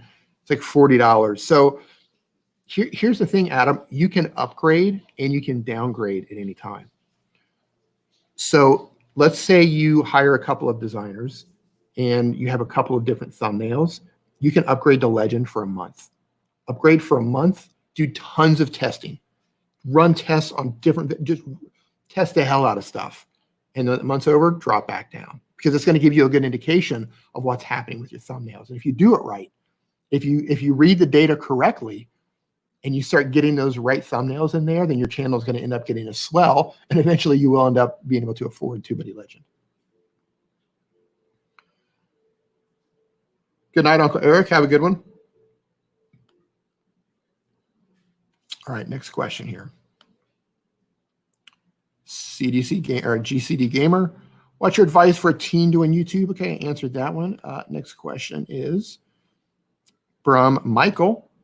What is the best microphone for an iPhone XR under $100? Okay, XR under $100, you've got two options. You've got the Rode VideoMic Me L. I have a video on that on my channel. I get taken to Vietnam. It's a Rode VideoMic Me L, plugs right in, lightning port right into your phone. That's good. Easy, plug and play. Goes to the bottom of your phone. Depending on your case, it can be a problem. It doesn't work well with all cases. Then you've got the Boya BY. I'm going to type it in here. Hey, Lindsay, how you doing? BYM1. Then you got the Boya BYM1 lavalier microphone. It's a little clip-on microphone with a cable. You will have to get the little Apple dongle. Just, it comes with a little 3.5 millimeter headphone jack. Plugs into your dongle, plugs into your phone, clips onto your shirt. It's great for speaking. It's like $17, $18, $20, something like that. So if you don't mind a cable and you want pretty good sound, I would get the Boya. It's clip-on. I've got a video on that as well. You're going to find a lot of people using the Boya. It's a great microphone. Excuse me. The VideoMic Me L is also really good, but it doesn't give you the same clarity as that clip-on does. Now, Rode also has a clip-on, their version called the SmartLav Plus. It's about 3 or 4 times the price of the Boya. So if you love Rode as the brand, you can get that. If you're just trying to get a budget microphone, go with the Boya. Sonic Discovery on iOS, I would say that would be Videoleap and VLLO and VN. And on Android, that would be VLLO and VN. Hey, Jane Green, how you doing? Where do you live? You have Mexican water. Ha ha! Are you in Mexico? I'm in La Paz right now. I'm in La Paz, Mexico.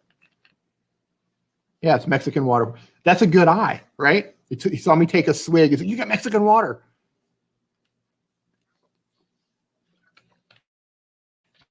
It's good, really good. Yeah, I'm in La Paz. We were traveling to Mexico, and COVID hit. Everything started locking down, and I had a choice between getting locked down in the U.S., and I didn't think that was a good idea. And I could have gone back to Thailand, and I didn't think that was a good idea. And La Paz has been pretty chill. They've had a handful of cases here. The majority of them I read has come from a cluster. There was a meeting. Some lawyer gave a presentation or did some sort of a course, and there's a huge cluster of people because of that. But we're isolated. We're good. Good decision. Why did VideoScribe shut down on Android platforms? No idea. Apps come and go. Companies come and go. So I've got big news, and I can't believe. Well, I want to talk about 2 things real quick. Big news on 2 things. One of them, and I mentioned a little bit earlier, but I'm going to mention it again. Let me find a link here. Where's the link? Did I close the link? Here it is. So one of them is this. On Wednesday at 11 a.m. PST, Pacific Standard Time, I'm going live on the TubeBuddy channel with Daniel Battelle. This is our first live stream together for our show. We're going to do this once a month, and I'm dropping a link into the chat right now. Make sure you go.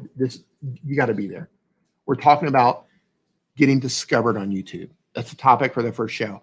Getting discovered on YouTube. Is it too late to get discovered? We're going to share our tips and tricks and our thoughts on how you, as a new creator, as a new YouTuber, can get discovered on YouTube. You don't want to miss this if you're struggling to build momentum on your channel. If you're thinking about how can I get discovered, there's so much content out there. I'm not getting anywhere. As you can see, Daniel and I both are growing our channels rapidly.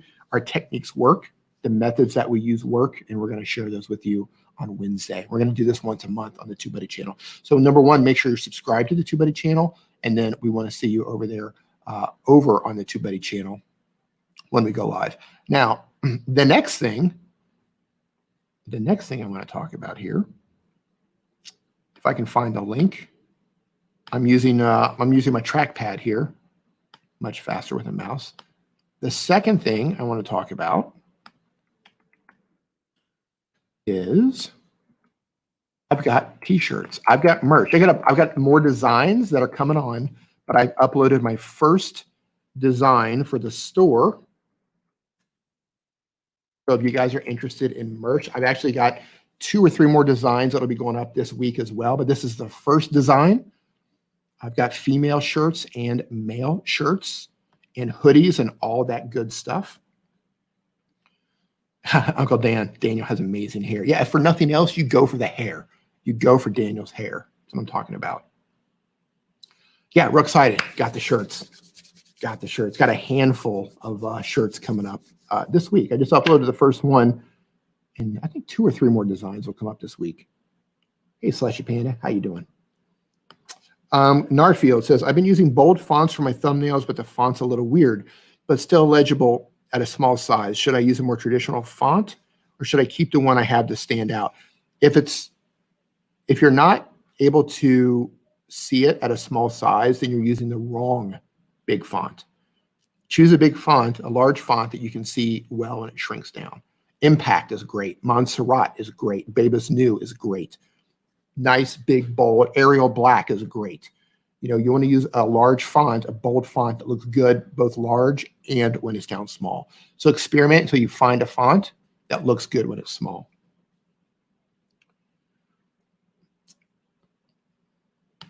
Here you go. Tim says the Boya DM100 is under 50 with the C-type connector for Android. Thank you. Okay, so that is all of the chats out of the form. So thank you for those. I'm going to take questions out of the chat right now. I'm Curiosity. Hey, D, I'm looking for find an editor partner to help me make content with. Overall problem is I don't know where to look. These take the wheel seriously. That's a pretty big question. Are you looking for somebody to share a video with? Here's the thing. Sharing a YouTube channel with a stranger is a bad idea. It's probably going to end very badly for you. Here's what I would do. There's places on Reddit you can look for people selling services. I would look for a video editor. I would look for graphic designer. I would look on Fiverr. I would hire people on a per project basis to do the things that you need, and then you keep total control of the channel. Prepare to invest some money, but you're not going to have any headaches when it comes to partnership disputes. So that's what I've got for you. Question, better to use a clip-on or a Rode mic? Well, Rode also makes clip-on mics. So it depends. Like I'm using a Rode mic right now on a switch pod, and let me see if I can move this without breaking everything. So I'm using the Rode, what's this called? The video, I can't keep the name straight. Video mic. This is the Rode Video Mic NTG microphone. Of course, my phone goes in here because it also works with the phone. This is USB based. It works with your computer. It works with your tablets, your phones. It works with everything. You just have to put the right adapter on it. It's very versatile. So that's this type of microphone. And the key to getting good audio is getting the mic up to your mouth. The closer you get the microphone to your mouth, the more of that podcast sound, the more of that radio sound you're going to get. Now, a clip-on microphone, the kind that goes onto your shirt, those sound really good too because it's right up next to your throat, right next to your voice. If you're just speaking, I would, like, here's the thing. If you need a budget microphone, if you're like, hey, I don't have a lot of money to spend right now, but I want to spend a little bit of money on a microphone, get the Boya BY-M1 lavalier microphone. Just know you will need some sort of an adapter. If you don't have a standard headphone jack, the old school, right? The little plug, 3.5 millimeter headphone jack. If you don't have that, you will need a dongle, either the Apple dongle to Lightning port or the Android dongle to USB-C.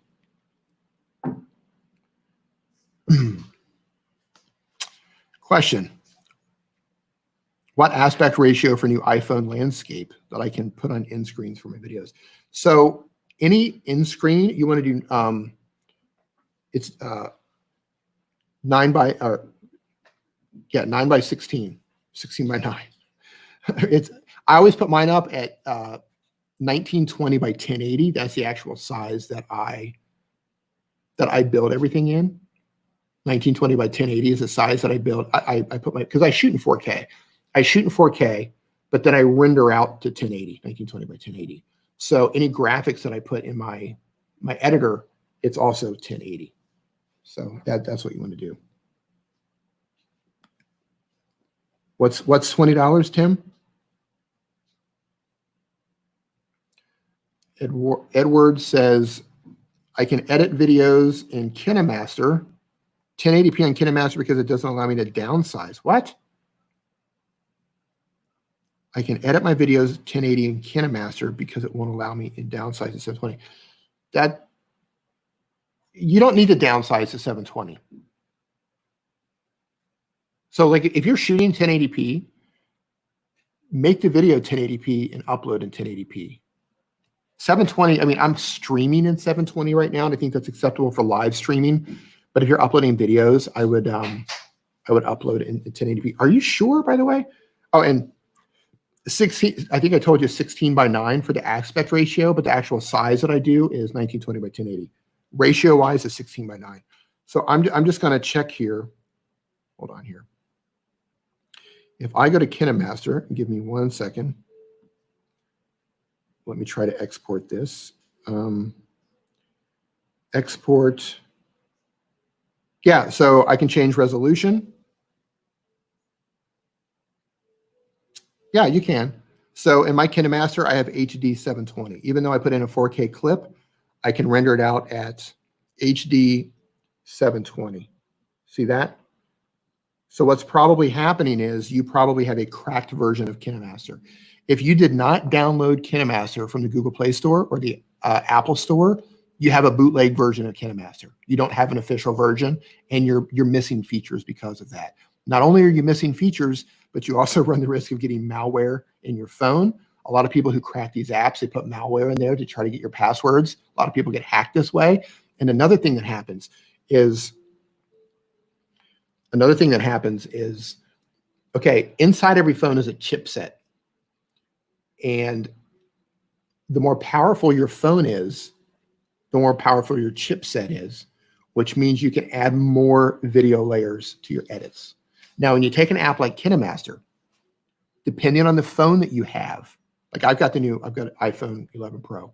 I can add a lot of layers in KineMaster, and my phone can handle it. But let's say you have a Samsung Galaxy S3 or some other phone. It only allows you to put 2 or 3 layers, but you need more. But you can't because the official version says you can't. But if you use a cracked version, it allows you to use all the layers.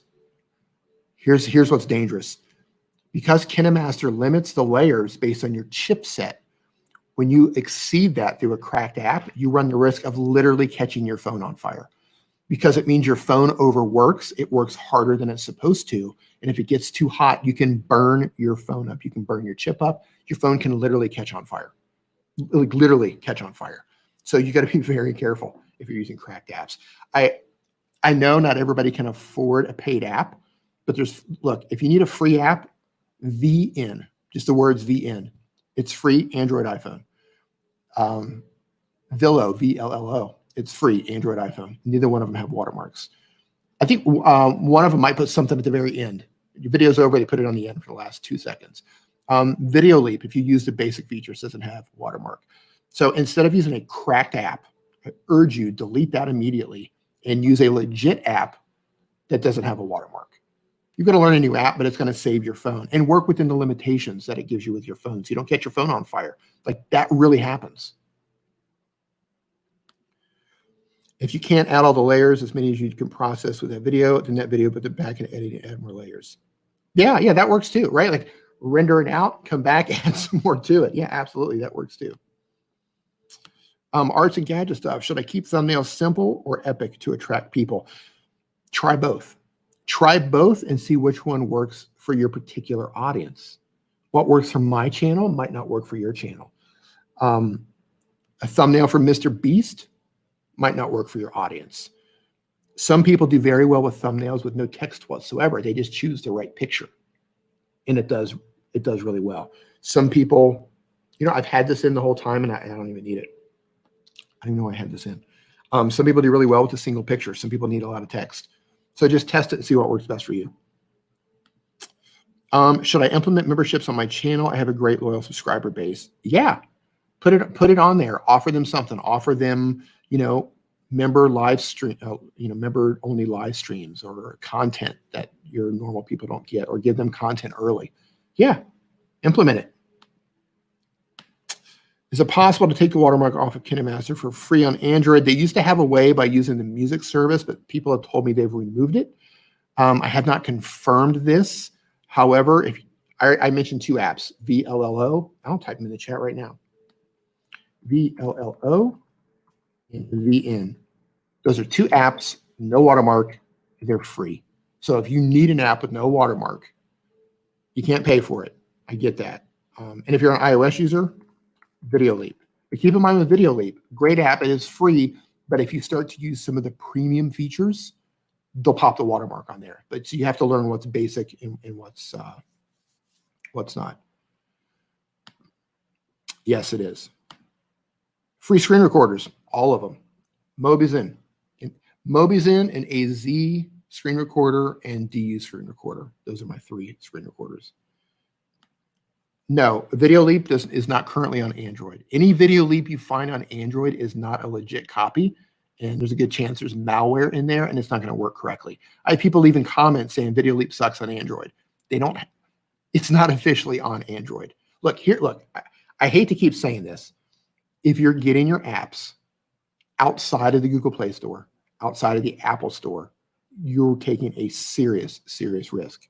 Now, you're taking a risk on hurting your phone, and you're taking a risk of getting malware in your phone. People can get your passwords and all kinds of stuff. Can you give me tips to post at the perfect time? Triple H boys, greetings to you in Malaysia. You're going to have to experiment. YouTube is rolling out a feature that tells you when your audience is out online, but you're going to have to experiment to find the best time. For me, I find that my sweet spot is around 7 a.m. PST. 7 a.m. PST catches the majority of my audience when they're first waking up.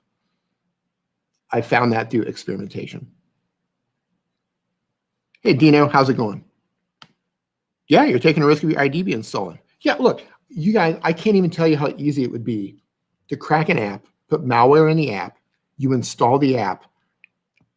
You've heard of screen loggers. Happens for computers, happens for apps, where they can literally see everything you type. They can see you type in passwords. They can see your key. They can see everything that you type in there. And if they're hackers, they can get your accounts. They'll hack your YouTube account, all of that stuff. Look, go to Reddit or go to YouTube, go to Twitter, and just start looking at people who get their YouTube accounts hacked. A lot of them come from cracked apps.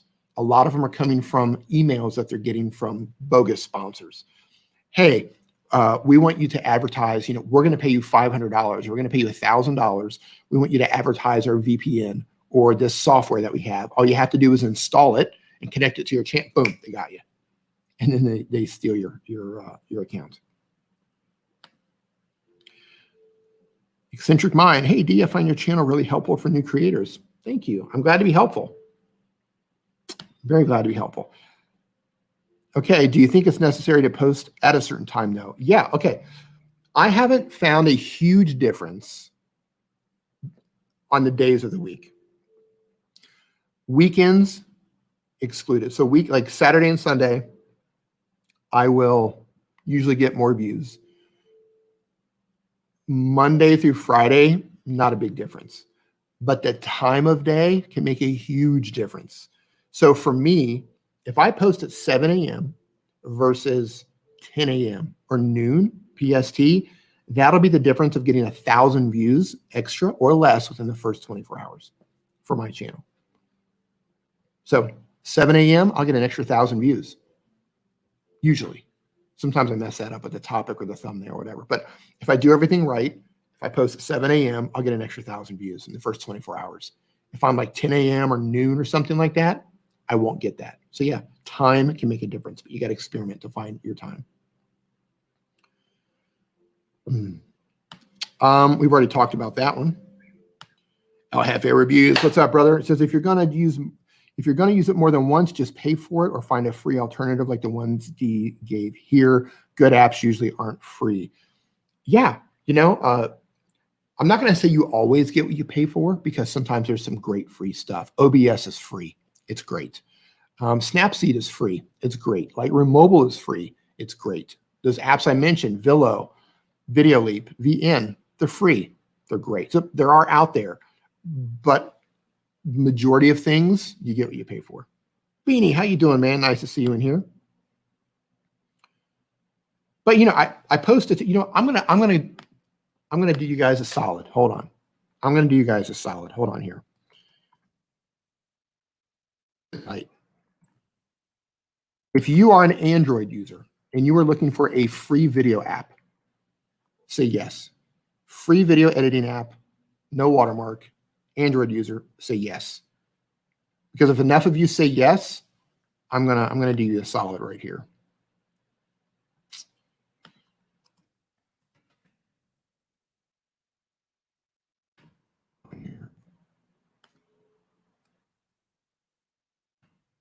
Yes. All right, here we go. Here's one. Boom. That one totally free. And I'm gonna give you another one because that's the kind of mood I'm in. I'm just in a giving mood today. Because I want you guys, here's the thing. I want you guys to get legit apps. I don't want you to crack apps. I don't want you to run. I don't want to see you posting on Twitter or in my YouTube comments asking for help because somebody hacked your YouTube channel. Or I don't want to see you posting somewhere saying, hey, I'm on my mother's phone because my phone caught on fire because I was using KineMaster. All right, now I'm dropping a second one in there. All right, so those first two apps are Android. They're both free. They're both killer apps. I've got videos coming on both of them.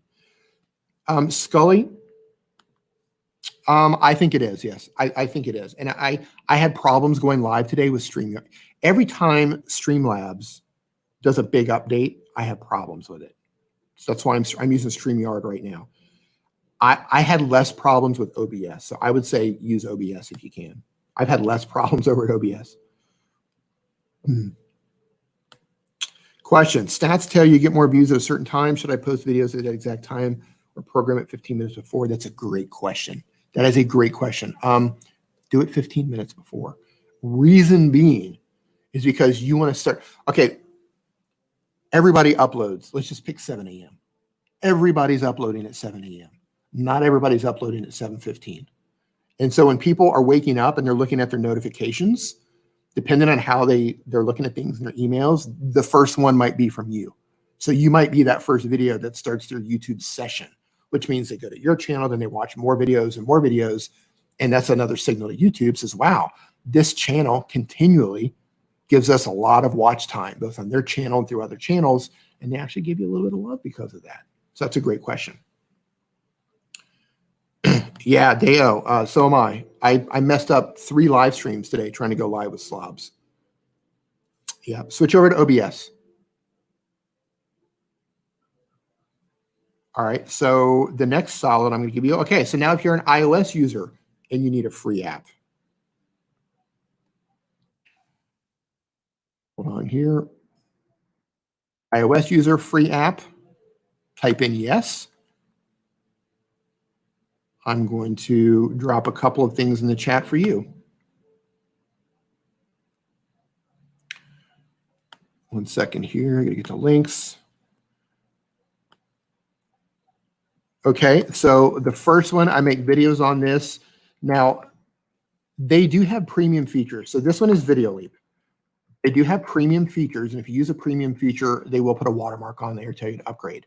But the basic free use of it, basic editing, you're just getting started and you need bare bones, Videoleap works great for that. I use it for all my stories. I use it for getting ideas together, that sort of thing. I just posted that. Did I post that in the chat? Yes, I just posted that. This one. But I'm going to post another one for you.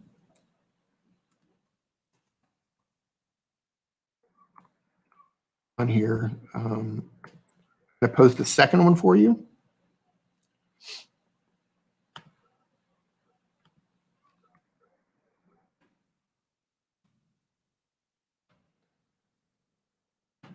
And here's a second app for you. So in the stream tonight, I posted 2 for Android, 2 for iOS users. Free, no watermark. VN might put like a 2-second thing at the very end. You can chop that off if you want. But I have videos coming on how to use VN. I have a beginner tutorial on it. I don't have it yet, but it is coming soon. So look, there's no reason to be using a cracked video app. I just, you know, don't risk the security of all your social media platforms because you don't want to use. Look, the apps I listed, they're full featured apps. VN, you can do chroma key in it. Chroma key, multiple layers, all that stuff. Streamlabs is glitchy on Android because it's just not a good app. Or I don't think it's a great app. Or your phone might not be powerful enough to run it, or your upload speed might be very bad. If you have a poor upload speed, things are going to be glitchy.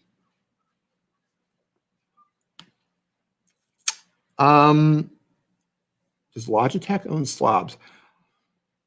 Good question. I don't know. I don't know who. I think somebody bought Streamlabs.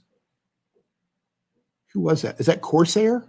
Is Corsair the people who did it? Same parent company? I'm not sure. Somebody bought them. That could be it. Streamlabs on iOS has come a long way. Yeah, it's too glitchy for me. Not sure on that. Do you know any good photo editing apps on Android or Apple? Yeah, so here's what I want you to do. Go to my channel. Go look at the videos tab. I have videos on Snapseed. I have videos on Lightroom. I have videos on PixArt. I have videos that will show you how to do things that you want to do for all of that. But yeah, Snapseed, PixArt, Lightroom Mobile, and Pixel Lab.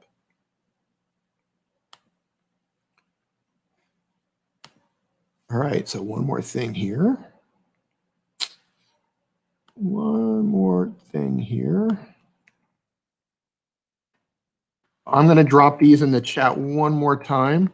Again, I just got my first shirt together. There's like 2 or 3 more designs that'll be coming up this week, but this is the first run. I got women and women shirts on there, and I'm going to drop this one more time as well. Wednesday, 11 a.m.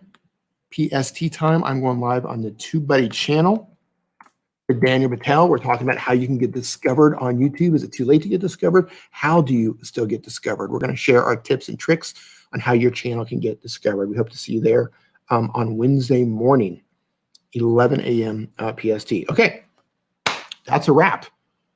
Guys, thank you for hanging out. I think it took us 3 or 4 tries to go live to make this live stream happen. By the way, I'm streaming on StreamYard. StreamYard. And if you're interested in that, I got a link in the description down below. Slushy Panda, real quick before I go here. Good audience retention. It really depends. Google says the average is between 2 and 10%, but it also depends on the impressions that you're getting. If you're only getting 50 impressions and you got a 50% click-through rate, that doesn't mean a whole lot because it means only 50 people saw it. But if you're getting hundreds or thousands of impressions and you have a good click-through rate, 6, 7, 8, 9, 10, that's pretty solid. All right, guys, thank you so much for hanging out with me. I hope you enjoy the apps that I linked. I hope you enjoy the shirts. I'm looking forward to uploading some of the other designs. You're going to like those as well. I've got a bunch of fun stuff coming up for the shirts, so looking forward to that. So thanks to everybody who super chatted, and member live stream will be going up here in the next couple of days. I've got to knock out a couple of videos before I get to that first. So those of you who are channel members, that is coming. And yeah, thanks for the excellent questions. And give this a thumbs up on the way out. And I'll see you guys next time. Stay safe, stay home, wash your hands. Cheers.